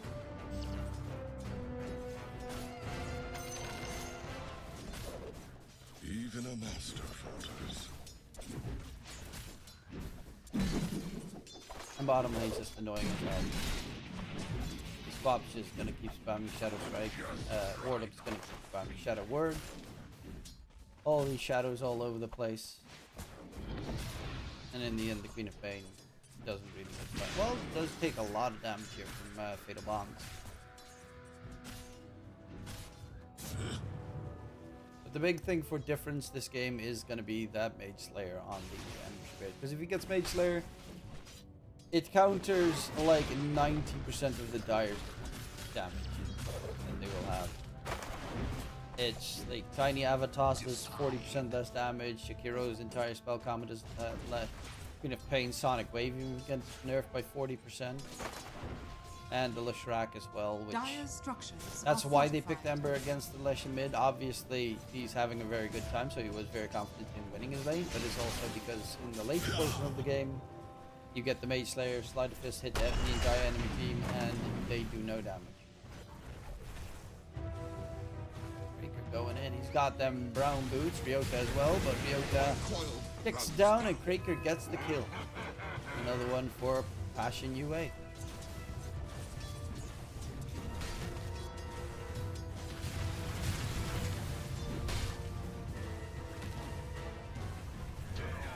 And Crystallize going for the helm of the Dominator. I would assume that's the only one this game. Sometimes Slarders go for it because they suck at farming. In Marcy's case, it's just because then you have a rebound target, which is kind of nice. Also, you're laning against the Slardar, so having the Helm of Iron Will, extra armor against Slardar is always going to be a big win. Speaking of which, Slardar is not having the greatest of lanes. Trying to drag the waves back. Radiant are scanning.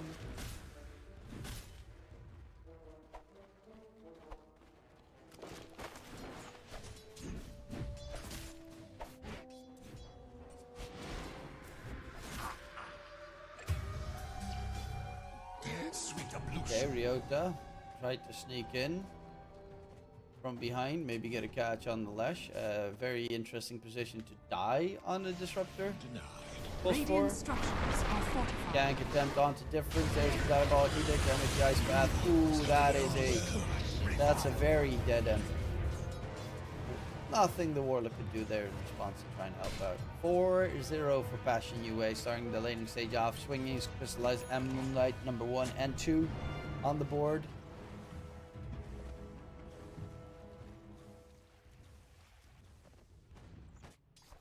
With Snov number 3. Bob is actually struggling just as much as the Slardar. But Snov does not really enjoy all those Shadow Strike spams. Has been killed. Where he gets pesky slowed. It's also Queen of Pain is very nice. Like they have 2 heroes essentially that are really good against Troll. If Troll pops his ulti, you Sonic Wave Troll away. or you Dire's middle toss them tower away. is under And attack. then wasted difference. They jump back to the Fire Remnant. Takes a lot of damage though, and the bottle fill was also for the Lesh. In the meantime, Yank onto Moonlight, rotation from Ryota. They might be able to get the Lesh. Glimpse comes up, and Lesh is dead. Great rotation there from Ryota. Dire's Level middle tower 2 is still on under the attack. Disruptor, so only a level 1 Glimpse. Had to get really close, luckily enough. Place that sentry, saw they didn't have an observer. Okay, that means that they could get the free kill. Radiant's top tower is under attack. Top tier 1 under siege. It's the liquid fire spam from the Jakiro. That is going to get rid of it. It's also the experience shrine fight coming in. Slardar rotating through. Can he get there? Slide wants to toss him away. Ryota runs through. Courier is dead. Slardar's going to get tossed out of there. Ryota's trying to tank it. They need the Ember to show up. Fast crystallize. Taking a heap of damage. Here comes difference on the Ember. They should be able to lock it in position, but they're going to go for the Slardar. Slardar is dead. To the neutral creep though, and it will be a double kill for difference where they did manage to get the Shrine of Wisdom on Ryota. So yeah, that's a pretty big fight. They get 2 kills, they get the Shrine of Wisdom, and they also get a denial. Radiant's middle tower is under attack.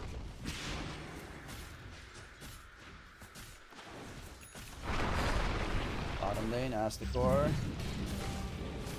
Takes a lot of damage, but good Sonic Wave use is going to be able to stay alive. They're actually rotating into good control. He is 17 gold away from his ulti.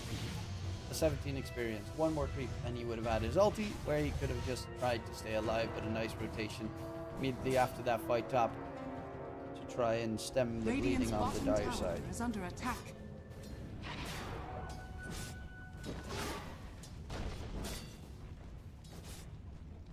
Your place is comforting wound Dire's of middle tower is regeneration. under attack. And Ryo's dead. Gold does have his ulti available this time around. But yeah, he's got the heal, the Shadow Word, level 3 heal on him. Lots of dot damage this game. You know, this is a really good Aghanim Scepter game for Troll. Mainly just because dots. Actually, just those 2 heroes. The dots are obnoxious as hell. The Queen of Pain's slow. Movement slow. 55% is max level. Horrid to do. Obviously, he'll go for BKB, and Ag's not on his mind for any time soon. But you gotta keep that in mind, that eventually it will be a pretty useful path. Radiant Just are lies scanning. on dominate to deliver, needs to find a Dire's good creep. middle tower is under attack. Preferably most of the time a centaur creep, so you have the extra stun. Radiant's bottom tower is under attack. They are going to go in. Moonlight held in position. Golem drop as well. They finally kill onto Moonlight. And they catch anything more. They lose waste in the top lane in the meantime. There is a glimpse, and that should get the hero another one for eSpoiled. As difference now done with the Mage Slayer and is on a Radiant's top killing. tower is under attack. Dire's bottom tower is under attack.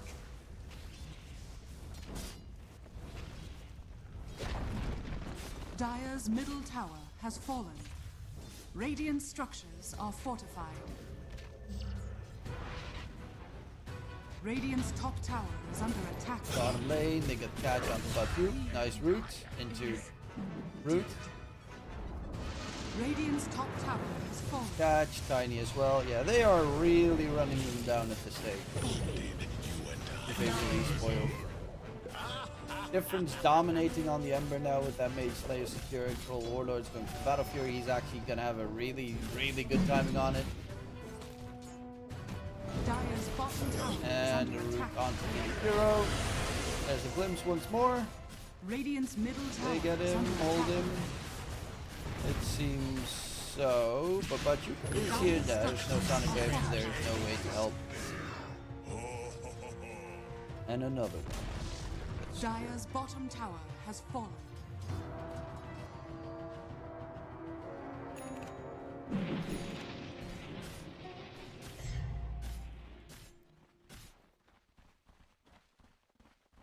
OG is a... Are they going to win 2 comebacks? Or, yeah, it looks like OG is going to win 2 games in a row where they come back from a deficit. They're looking better. Radiant's middle tower is under attack. Sunbin, Ryota in trouble. Fatal Bonds, though, that's not what you want to fight into. And Moonlight Lash is dead. Again, that's death number 3. QBFY glimpsed back, booted up, controlled up. And Asticor gets a double kill with the amazing Warlock Fatal Bond shenanigans.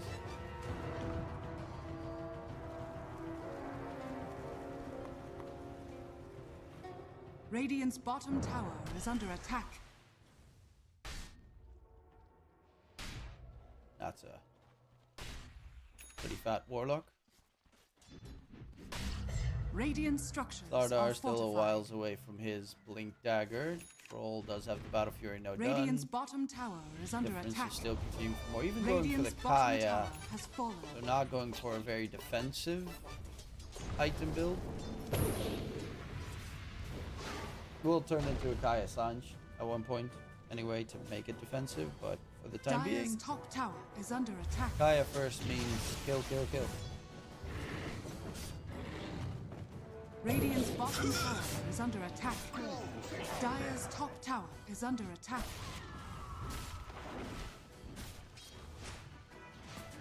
Yeah, look, Kaya Sanj for the Queen of Pain is very close to being done. No Blade Mill is interesting, but I mean, for Quap mid, I see them a lot of the Dire's time not top going for tower Blade Mill, has but for fallen. offlane, I would assume it's still very useful.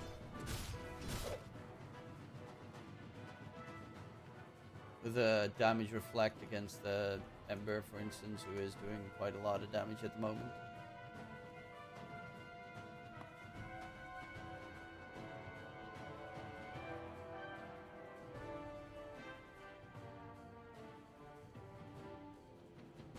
Are you ready to rumble? Are you ready to rumble?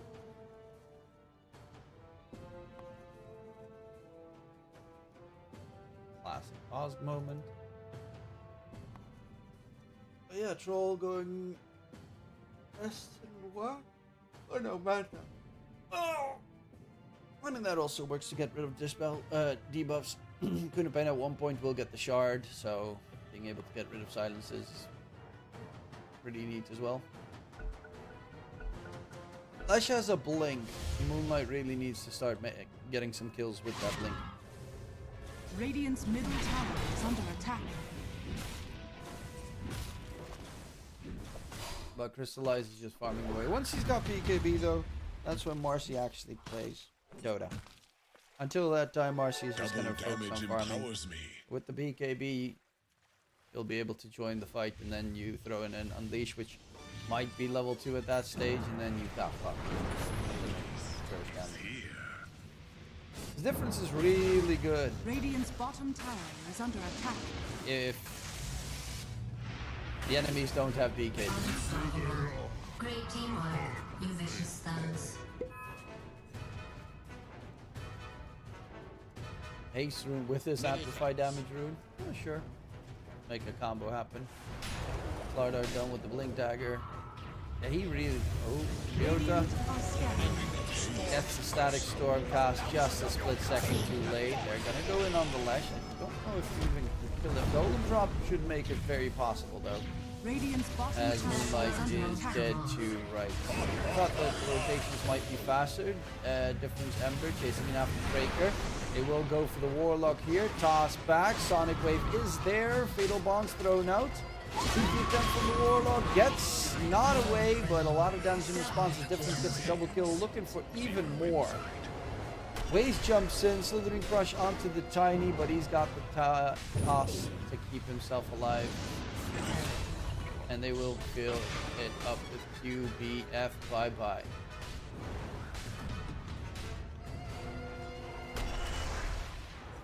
But this hero hasn't joined any fights yet. This hero hasn't joined any fights yet. Radiant are scanning. Chat, no stacks are available. Queen is there, but difference is dropping. And that is a 9-kill streak going to the Jakira.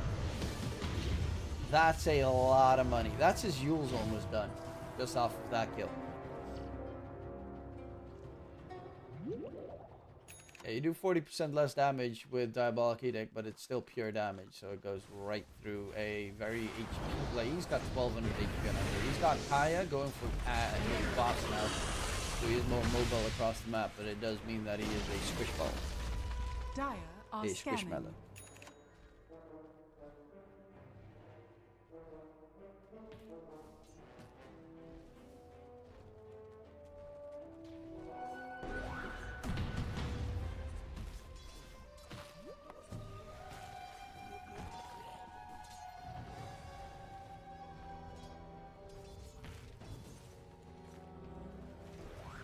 Smoked up, looking for a fight.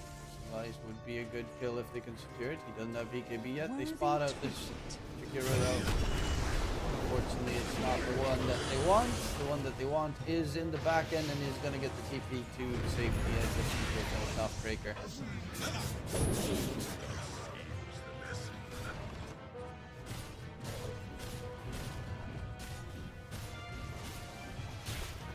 In about 3 minutes, Torment is going to be up. Dire side, Tiny, terrible Torment. They have horrible Tormentors in general on the Dire side. Like, Jakiro is slightly less so than Tiny, but both of them are trash. Radiant side have really good ones. Really good ones. Like, the Disruptor one is very nice, because you can catch people in the trees. But the Warlock one, once he gets upheaval, you can just stand there in the fight, and it... yeah, it just does so much damage. It also buffs, I think, the power of all imps summoned by the Warlock, so it's collectively just more damage. The Eldritch summoning.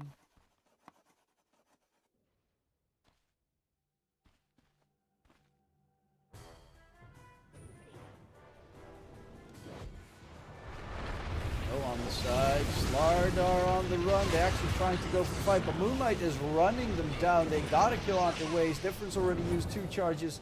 Trying to disengage. Can he get out of there? Has one more Fire Remnant available. Crystallize still chasing. Difference needs to continue the jump here, but by God, they run him down. Attack.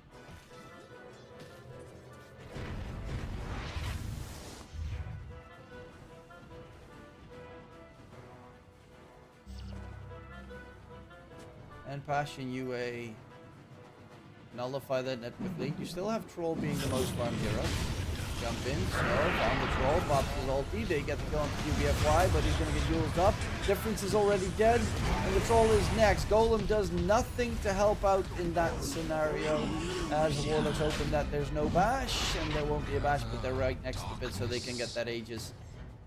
Easy peasy. BKB still not even done yet on the Marcy.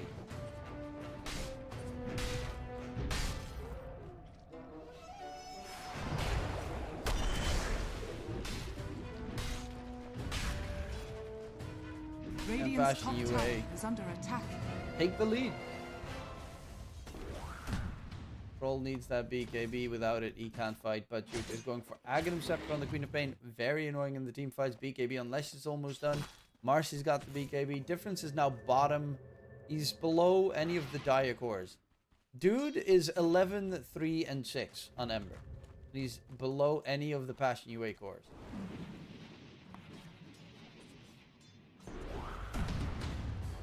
Dota is a great game sometimes.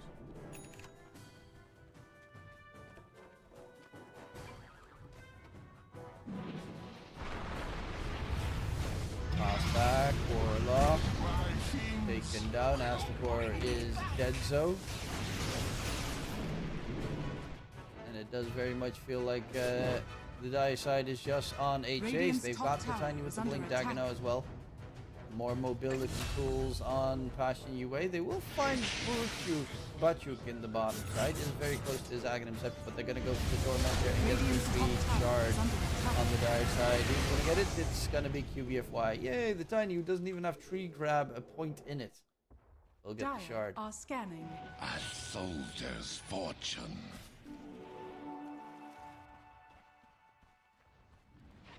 I come.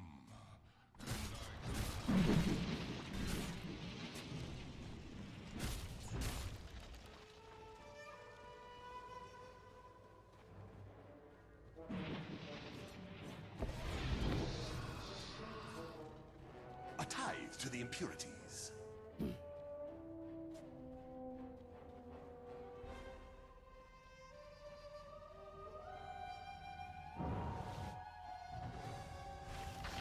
And Ryota, he's got the blink, is going for the Aghanim Scepter, but the big issue in this game is Slardar is not going to be able to keep up the farm with any of the Dire heroes for that matter. In both impact and farming speed. Yeah, zero.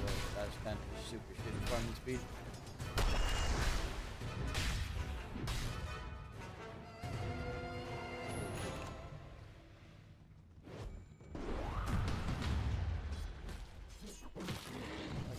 Ryoko. Nice. That's totally not terrifying. Shockwaves flying past Radiant him, but he's essentially just playing Ward Gaming, hoping that they're going to go into the Roche Pit so he can get a Static Storm Kinetic Field catch on the dire side. But BKB available. Radiant are BKB scanning. soon available as well.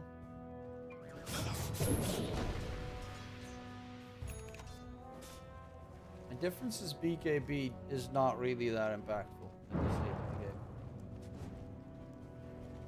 the game. Because the Marcy has already joined the fight, so the Marcy does a lot of damage. No walking up the high ground, going for attack. And this is Slithering Crush. Golden Drop Throw is dead. They find the Slardar. Wow. Wow. Wow.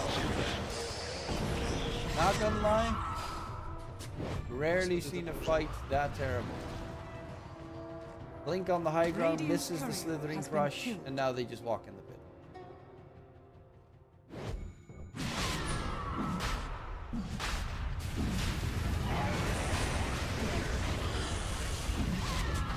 Oh, and that's another probably double.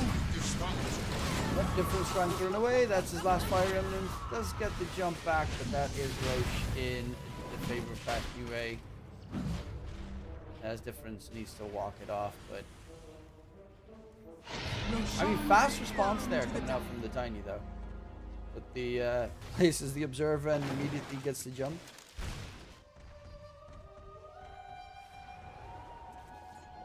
Thank you.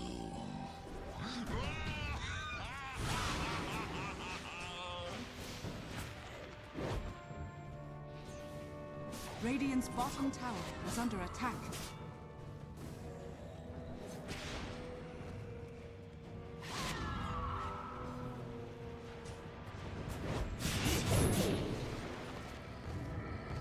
Lots and lots and lots of damage. The dire side of this game.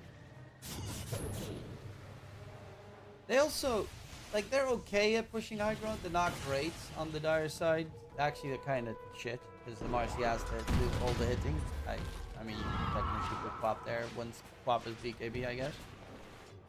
But running away is going to be problematic against the Disruptor, who is going to just slowly but surely farm up that Ags, and his team is also making sure he has space to farm up the Aghanim Scepter.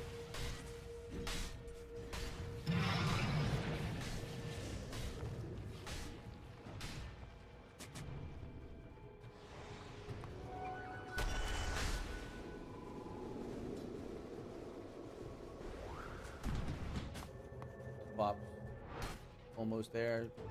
Lesh is going Scythe of Vice. Has queued up that he wants to get the Ghost Scepter, which obviously is really annoying Troll to deal with, and Slardar, and to a degree Ember. But might force out an Axe on Troll. I do prefer Nullifier most of the time than the Yeah, I just in general prefer Nullifier because I think Nullifier is a great item. And Ag is nice, but it kind of screws up your ultimate. They get jumping off the Disruptor, plonk him down. Crystallize on a dominating streak right now. As Difference jumps out of range, seldom mana even on the Ember Spirit, so gotta be careful. While Snove is pushing up the top lane forward, has his Manta Style coming in. Queen of Pain needs about 1,000 gold.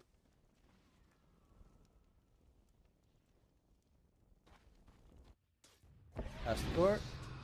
Run away! Top tower is under Underward attack. vision. Watch your vision. Push himself to the high ground. And oh, as the core going for the TP. Quapper's no interrupt, so he gets the TP back, and he distracted 3 Are scanning. dire heroes while he was running away there. So really good time profit there in terms of wasting the dire team's time. Time profit. That sounds weird.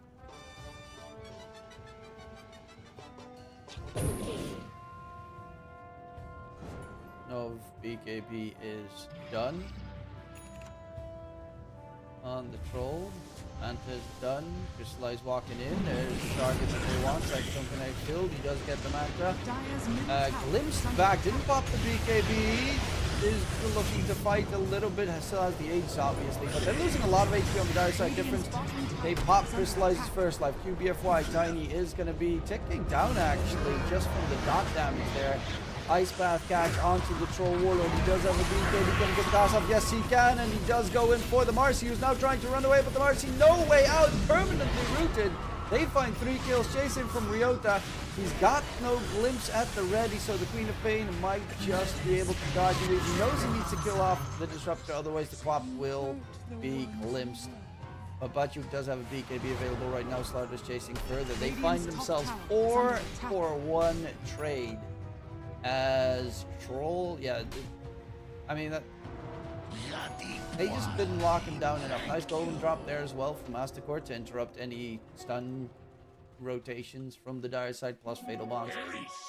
Dyer's middle tower is And under then, attack. yeah, bit of a mistake there from Passion UA as they lost most of their lead, which was about 10 kills. Was about, yeah, it was close to 10k net worth advantage, 9k ish. Now it's down to 2. Also, they lost the Aegis. For the Satanic next, Dire are sorry, the scanning. not Satanic, but the Skadi next on the Troll against the healing of the Lesh, Radiant the are Quap, and the scanning. Marcy. All 3 dire cores have really good healing. That's the core. Radiant's middle tower is under attack. You know, he's under ward vision. He steals the Shrine of Wisdom, gets the TP away. He's close to his level 50. His level 50. He is level 50. He's now got the upheaval attack speed per second on allies. If he wants to, chooses to go for max level upheaval Radiant's instead. middle tower But is is close to under the attack. Aghanim Scepter on the pesky little warlock.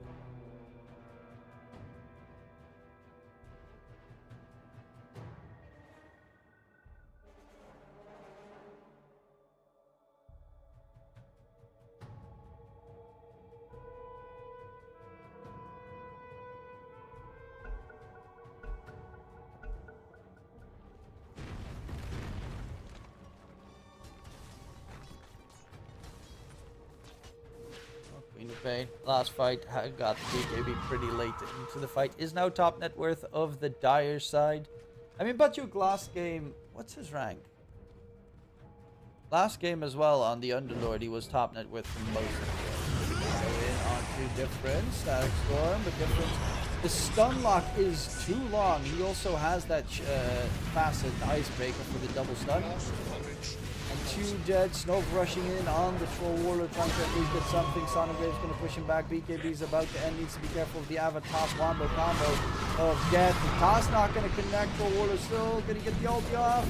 Actually turns his attention towards the Tiny. The stun is going to get thrown out. There's a Fatal Bonds onto 3. This is actually pretty dangerous if they can get on top. Snove is looking for targets here.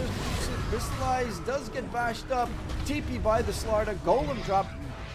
It looked so solid here for the Radiant side, and then they lose a fat team fight. Like an absolutely huge one where they lose 4. Okay, luckily enough he had the passion, the deep available to cut the TP, or I'm saying luckily enough. But Batu now get on a dominating streak. They will kill off at least the Tiny in the end. Crystallize going to be chased, does have that Manta, will still get glimpsed back. And the Golem actually does do a little bit of hurt on top of him. But as a rebound if he needs to jump away. However, the Ember is going to hold him in place and there is no disengage. So Crystallize left behind. Moonlight without mana going back into the fight. Difference is trying to man fight up against the Lash, who's staying alive for the time being, but now is dead. Turn towards the Ember Spirit, has 2 Fire Emblems available, can't jump towards them, and they lose the Ember once more. What a fight. What a lengthy ass fight. He's going for the Nullifier. Yep, they need it. They really need a Nullifier against the Queen of Pain and the Lishrak. Both of them have that Ghost Scepter annoyance on their side.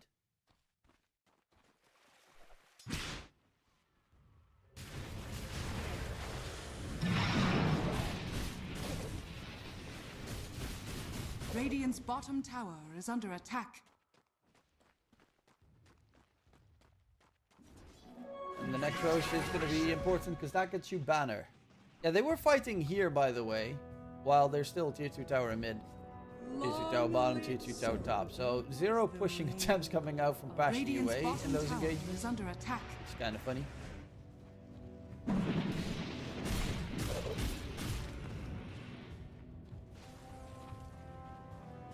And you kind of saw what went wrong in that fight, right? For the Troll Warlord. Like most Troll Warlords, pops the ulti and then gets kited because no Nullifier. Yeah, no Nullifier being built up in the Ember. He decided on it initially and then cancelled it. Yeah, that's a little bit problematic. Because if you Nullifier, let's say a Lash,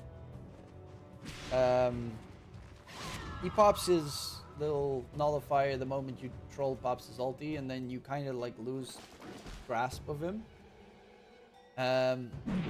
But if you go for the, let's say, Aghanim Scepter late on the Troll, and he pops Ghost Scepter on the Shrak, then Troll turns around so you can't throw out the Whirling Axes to dispel anymore. Because Troll is like, okay, I'm gonna look for another target, and that's kind of the problem with the whole Troll Warlord ulti, the battle trance. Radiant are scanning. Very obnoxious issue with the ulti. Kind of the reason why the hero Dire's sucks. middle tower is under Unless attack. you can get a good lockdown team on the side, which they ish have. Maybe if the Slardy is going Ags into Nullifier, that might be actually a pretty good pickup for them to gain.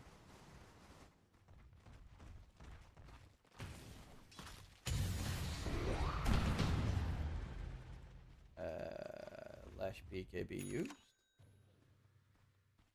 Close to the Scythe of Ice, but Yuke is going Ag Shard plus E-Blade, so that's multiple ways to actually be then Aghanim Scepter is actually used. You kind of need the Ags.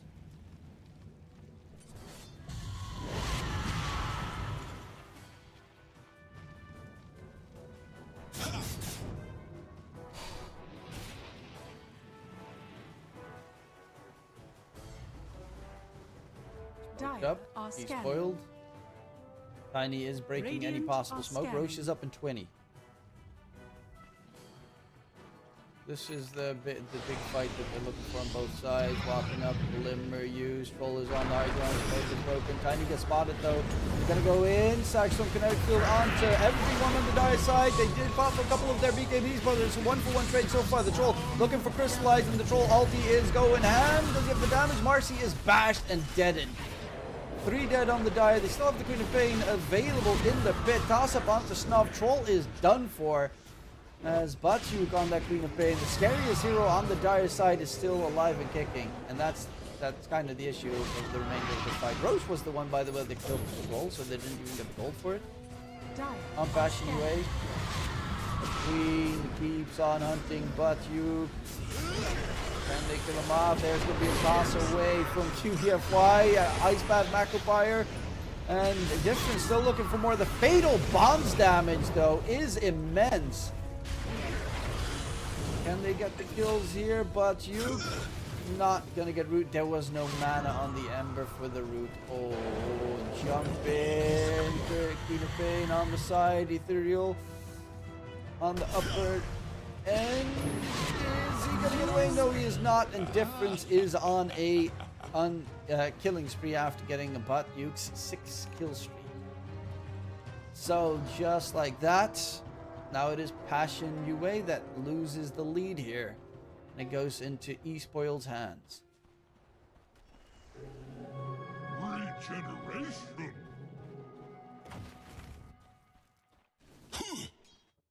Tormentor is up for both these teams to pick up. That's almost always a great objective. But obviously, so is Roshan, which is still alive and kicking with that banner available. So if you go for the Tormentor bottom, Roche might get stolen, which is also kind of the problem. But it was a good catch as well. It could have been worse for the Dire side because Disruptor popped the Stagstone Kinetic Shield, but they popped the Dire, 2 of their heroes, I think, popped BKBs before the cast came off. So if there was no BKB usage in time on the Dire side, they probably would have been wiped. At the Disruptor catch. Ember chasing, they get that 80 plus banner. On eSpoiled side, Difference walks forward, level 24, close to 25, is going to get X'd up, and there's Diabolic Edict. Oh my god, Difference Ember is dead so. Oh, if Disruptor had a blink available there, maybe they were, I think, 3 heroes on top of each other. But he used Blink slightly prior. Troll is close to level 25, so he gets Battle Trance, Strong Dispels.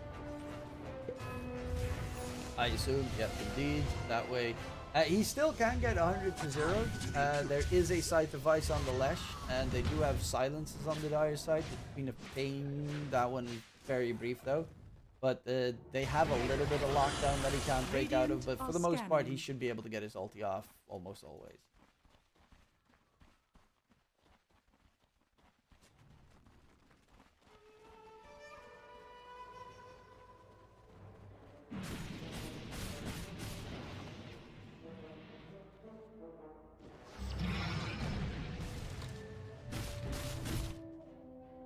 And Slardar is going for that nullifier as mentioned. But the Scythe of Ice from the Lash is scary. He's going for the Refresher next. Queen of Pain is going for the Refresher next. Troll is going for Bissell. The guaranteed stun. And he's also even going for a BKB. Okay, Kakiru's just going for the Yules to save allies. Oh, well, the Moonlight got caught in the meantime. Was that a... That wasn't even a static storm usage there.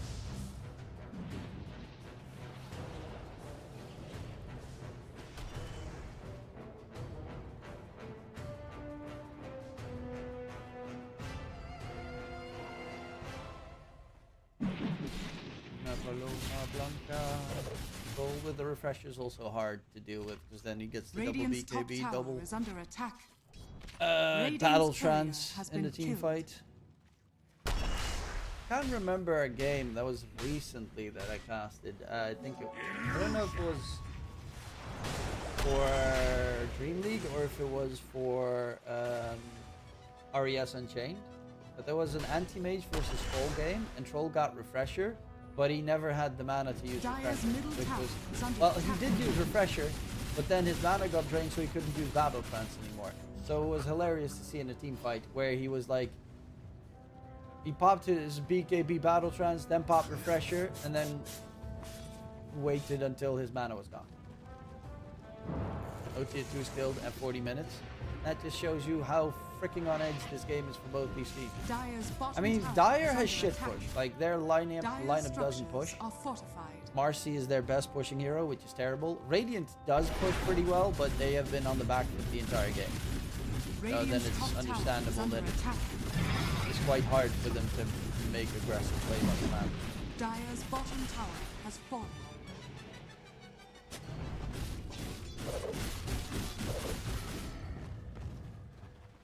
Dire is under attack.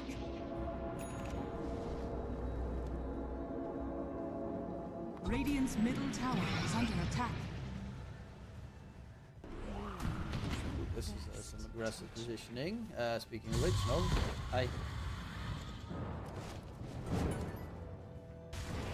But you're running in an opposite direction. Can they get any catches here? It's the Hero that is left behind. That nullifier is freaking needed as. Oh! Stardust Courier died with Sacred Relic on it. I came a long way. That's a big kill. See you die.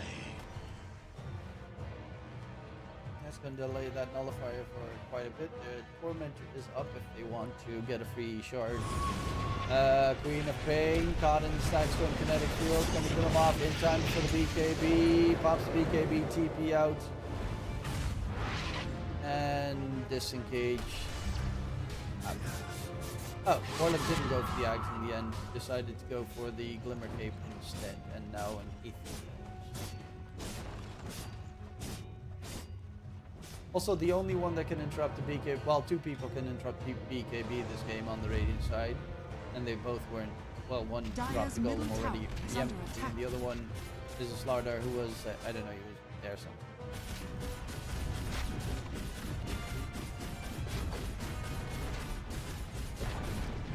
Dire's middle tower has fallen. Dire are scanning. I'm gonna go, yeah, no, the Aegis is now reclaimed. They got 2 tier 2 towers. They're gonna look if they can catch anyone else, but it seems not. They're gonna bail out. That area is different. Now with the 2 Slide of Fish Arts is also going for the Nullifier. Nullifiers are very crucial in late stage Dota. I mean, they also have, they have, okay, cancelled with going for the Wind Waker, but it's going to be side to fight. They have Ghost Scepter. They have Ghost Scepter on 4 Dire heroes. 4. Wow.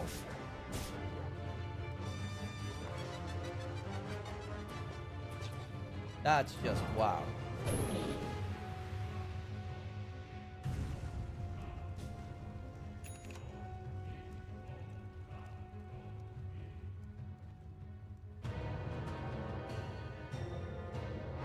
Radiant's top tower is under attack.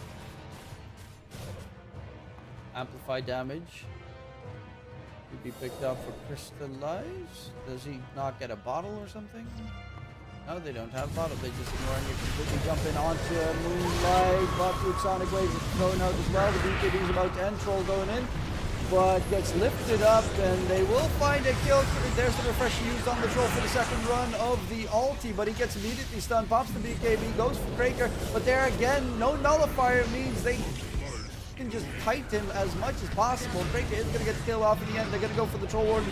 Now the Troll Warden doesn't have anything left in the tank. He is dead to right. Slider Crush in onto Crystallize. They still have 2 other cores trying to go for the fight. Bajuk, same story. Queen of Pain does a lot of damage, but not anywhere close to enough. Moonlight bought back for this.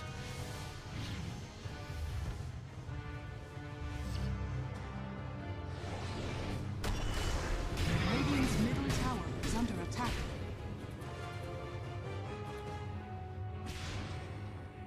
So, it will have a very good fight here on the Radiant side.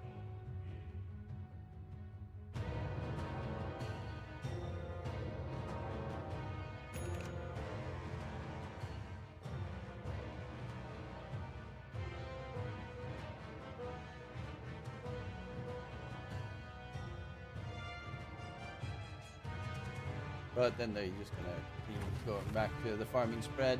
Refresher on Moonlight is going to take quite some time until that one has been achieved.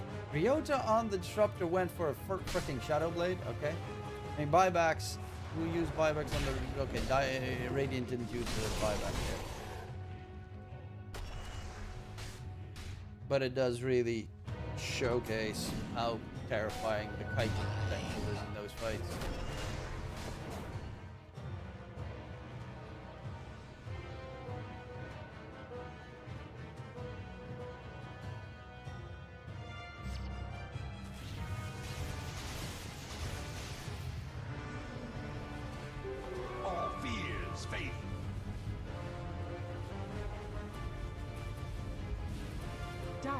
scanning.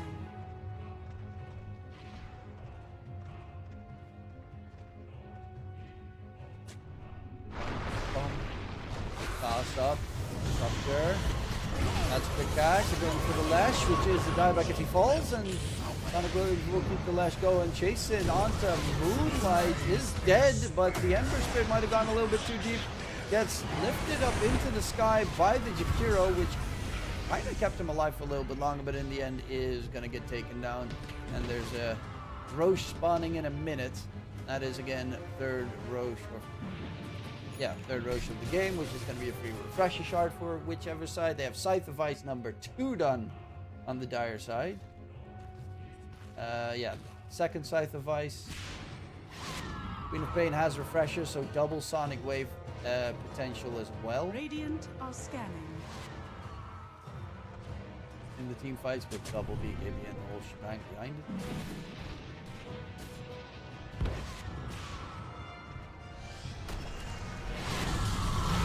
On Queen of Pain is nullified. Golden drop as well. Fate of On's throw now. Then they have to run away. Troll is trying to get the catch, but he's getting distracted by all these creeps.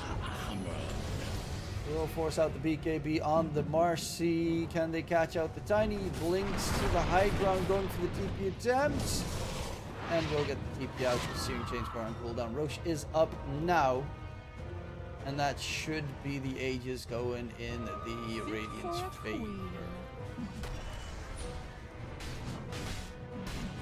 So refresher on the Radiant side. They have level 25 Troll Slarda as well, so Corrosive Haze Undispellable is 20 armor reduction. What's the other act? The other fast. Slithering Pressure. Radiant's middle tower shot under attack. Fallen to the Radiant. Immortality.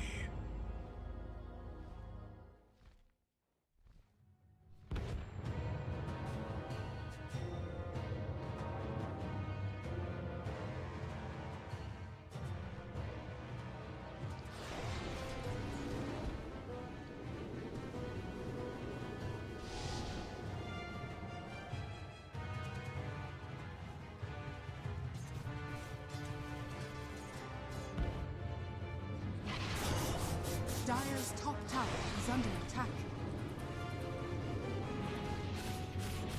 But with that Aegis, they might actually have a chance to push like. Oh, they found Jakiro.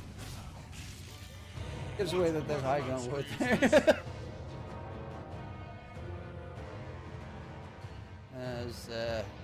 That's a neat little one.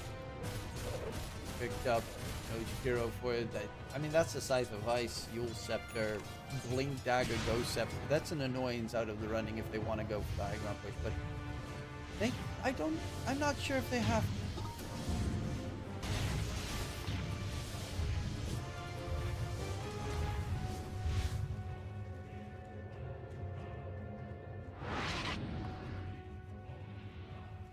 Or if they want to. Not if they have to, they kind of have to.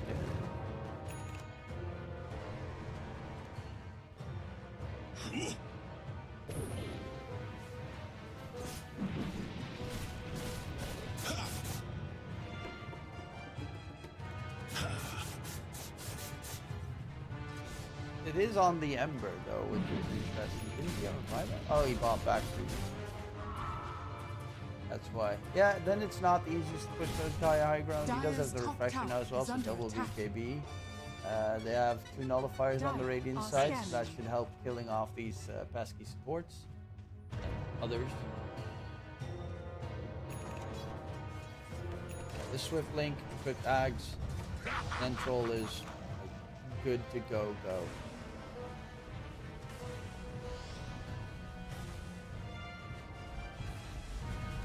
Dire's top tower is under attack.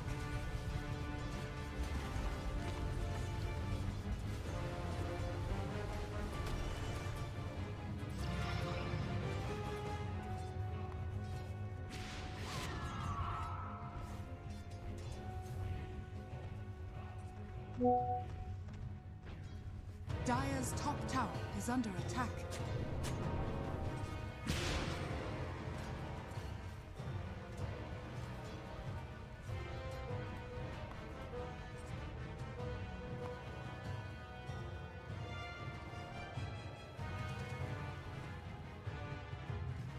Yeah, I mean both sides are just scouting each other out. They won't find anything because the smokes are used. Tiny does have another smoke. Does Reed have another smoke?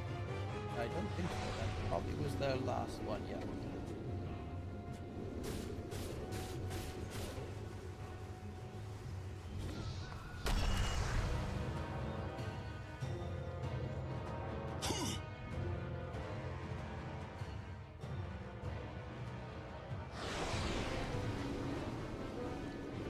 A tithe to the impurities.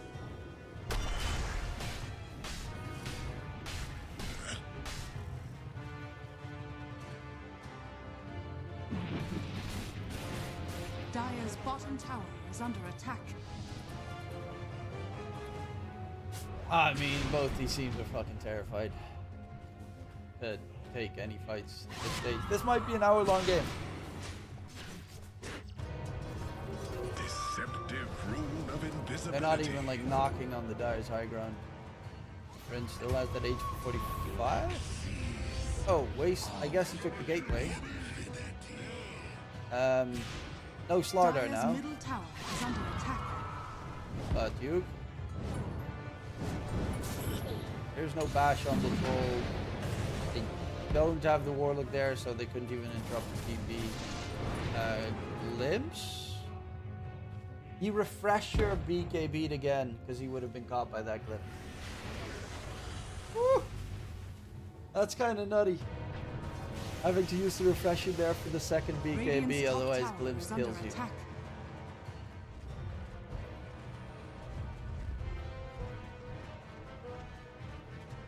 Also, for the people that are curious, the OG Pipsqueak game is going on for 76 minutes now.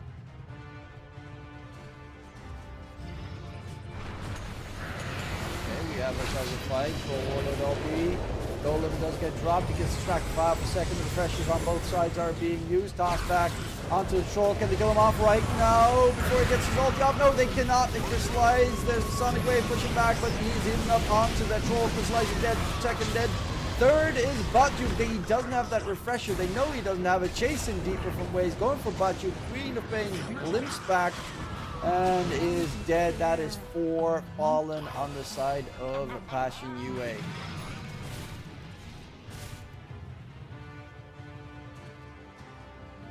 And that should at least mean their entire, or at least 3 buybacks used.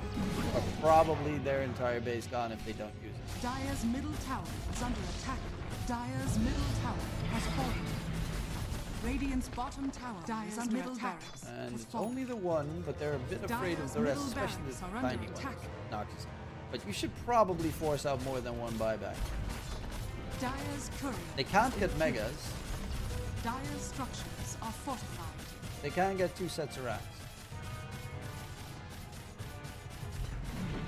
Dire's middle barracks has fallen. Oh, he's actually going tier 4. That forces out buyback. Dire's middle tower is under attack. As they don't want to go for the... Dire's Okay, they're going for the finish here. And this Spirit jump in from the Ember. Difference trying to get back. He is level 30 now. He has very short remnant recharge time, but it is 3 buybacks forced out in the end, I think. Dire's top tower is under attack. Used 1. Tiny did not use his. Yeah, 3 buybacks forced out, and they are probably just going to wait for the next Roshan.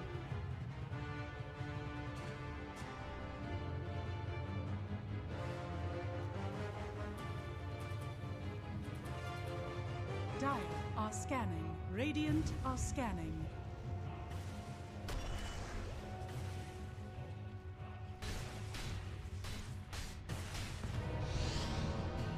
Radiant are scanning.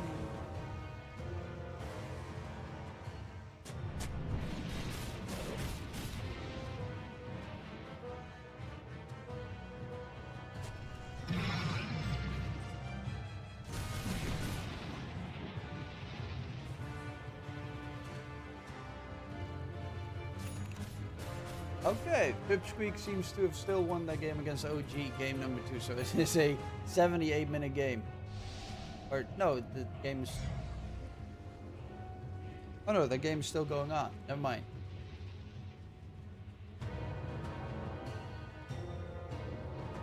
Should be soon, so they're done soon enough though.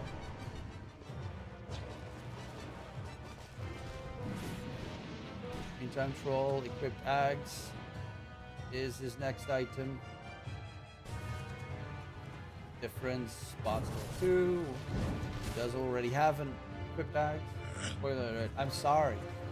I thought that game was already over. Now it's over. The more you know. A tithe to the impurities.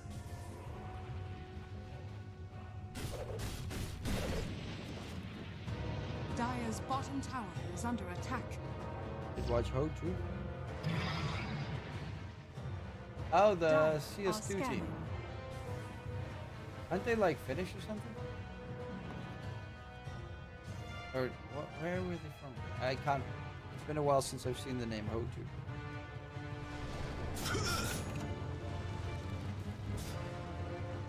Norbert from Old VP. Okay.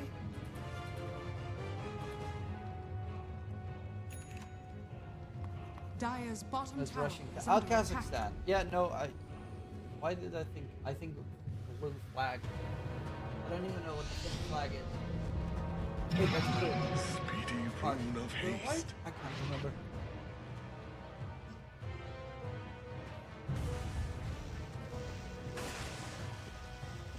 Okay. Came out of nowhere. I mean, it is EPL, but that's kind of cool.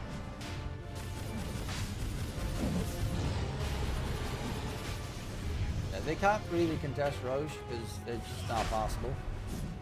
If they do, the Radiant has buybacks, Dire doesn't. So you're kind of hoping to maybe get like a toss, double toss back To the Radiant.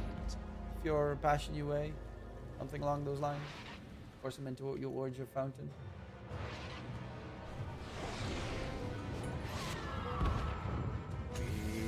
Batu for spot BKB.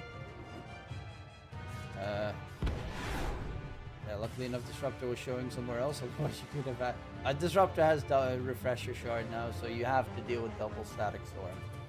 Level 25, that static storm radius is like, let's look at how freaking huge it is in an area where you can't use items.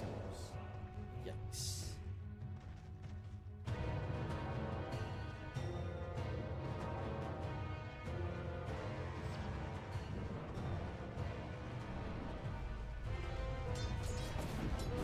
Dire's bottom tower is under And with, attack. of course, the upheaval attack speed faster. You do push really fast. Dire's bottom tower is falling. Give me a fine. Don't cast your Lesh in towards the enemy. Dire's Maybe. bottom barracks is falling. Dire's bottom barracks are under attack. Dire's bottom barracks is falling. Cast back. Onto Troll, but there's a stack spin catch Lesh, no way out. They do get a kill onto Difference, but the Troll pops his ulti and that's a kill. Moonlight is dead. Troll's gonna chase deep towards the enemy's fountain. That's kind of what they're looking for. They want to get the tossback play onto the Troll Warlord. He's gonna get hexed up. He might lose that first life, and it is gonna get taken care of. Difference bought back for this. Gets himself into the ice bath. But there's luckily enough waits on the back line with the nullify going in. Sonic Wave gets thrown out. Difference dropped in low. Batrick is gonna be the target. He's gonna get controlled up onto the Queen of Pain. No buyback available. Moonlight's also dying back. Glimpse sends QBFY close to his dire fountain, but the focus here is the Ancient Wings Unseen. Fatal Bonds, the cleave, the damage, the finish. Ultra kill for Snom, and it is going to be eSpoiled taking game number 2.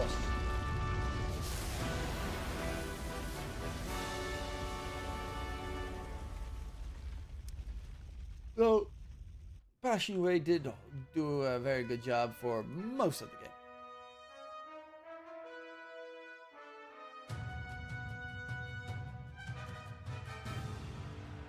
I gotta quickly look something up on Telegram. I gotta change some shit soon anyway. Yeah, that was game number 2. That was fun. I will be going offline now, so I won't be doing the decider. I do apologize. Hopefully you at least will find the stream. I think it is on Kick. For the people watching, hopefully you enjoyed the show, and I'll see you another day. My name is DK Truman. Don't forget to follow the stream if you haven't already, and if you sign up on CloudBet, that is CLOUDBET, and use code DKTruman, you get 10% rebate, up to $5,000 back with a 10% rebate on your losses in that case. But hopefully you check out Cloudbet. Great website, great everything.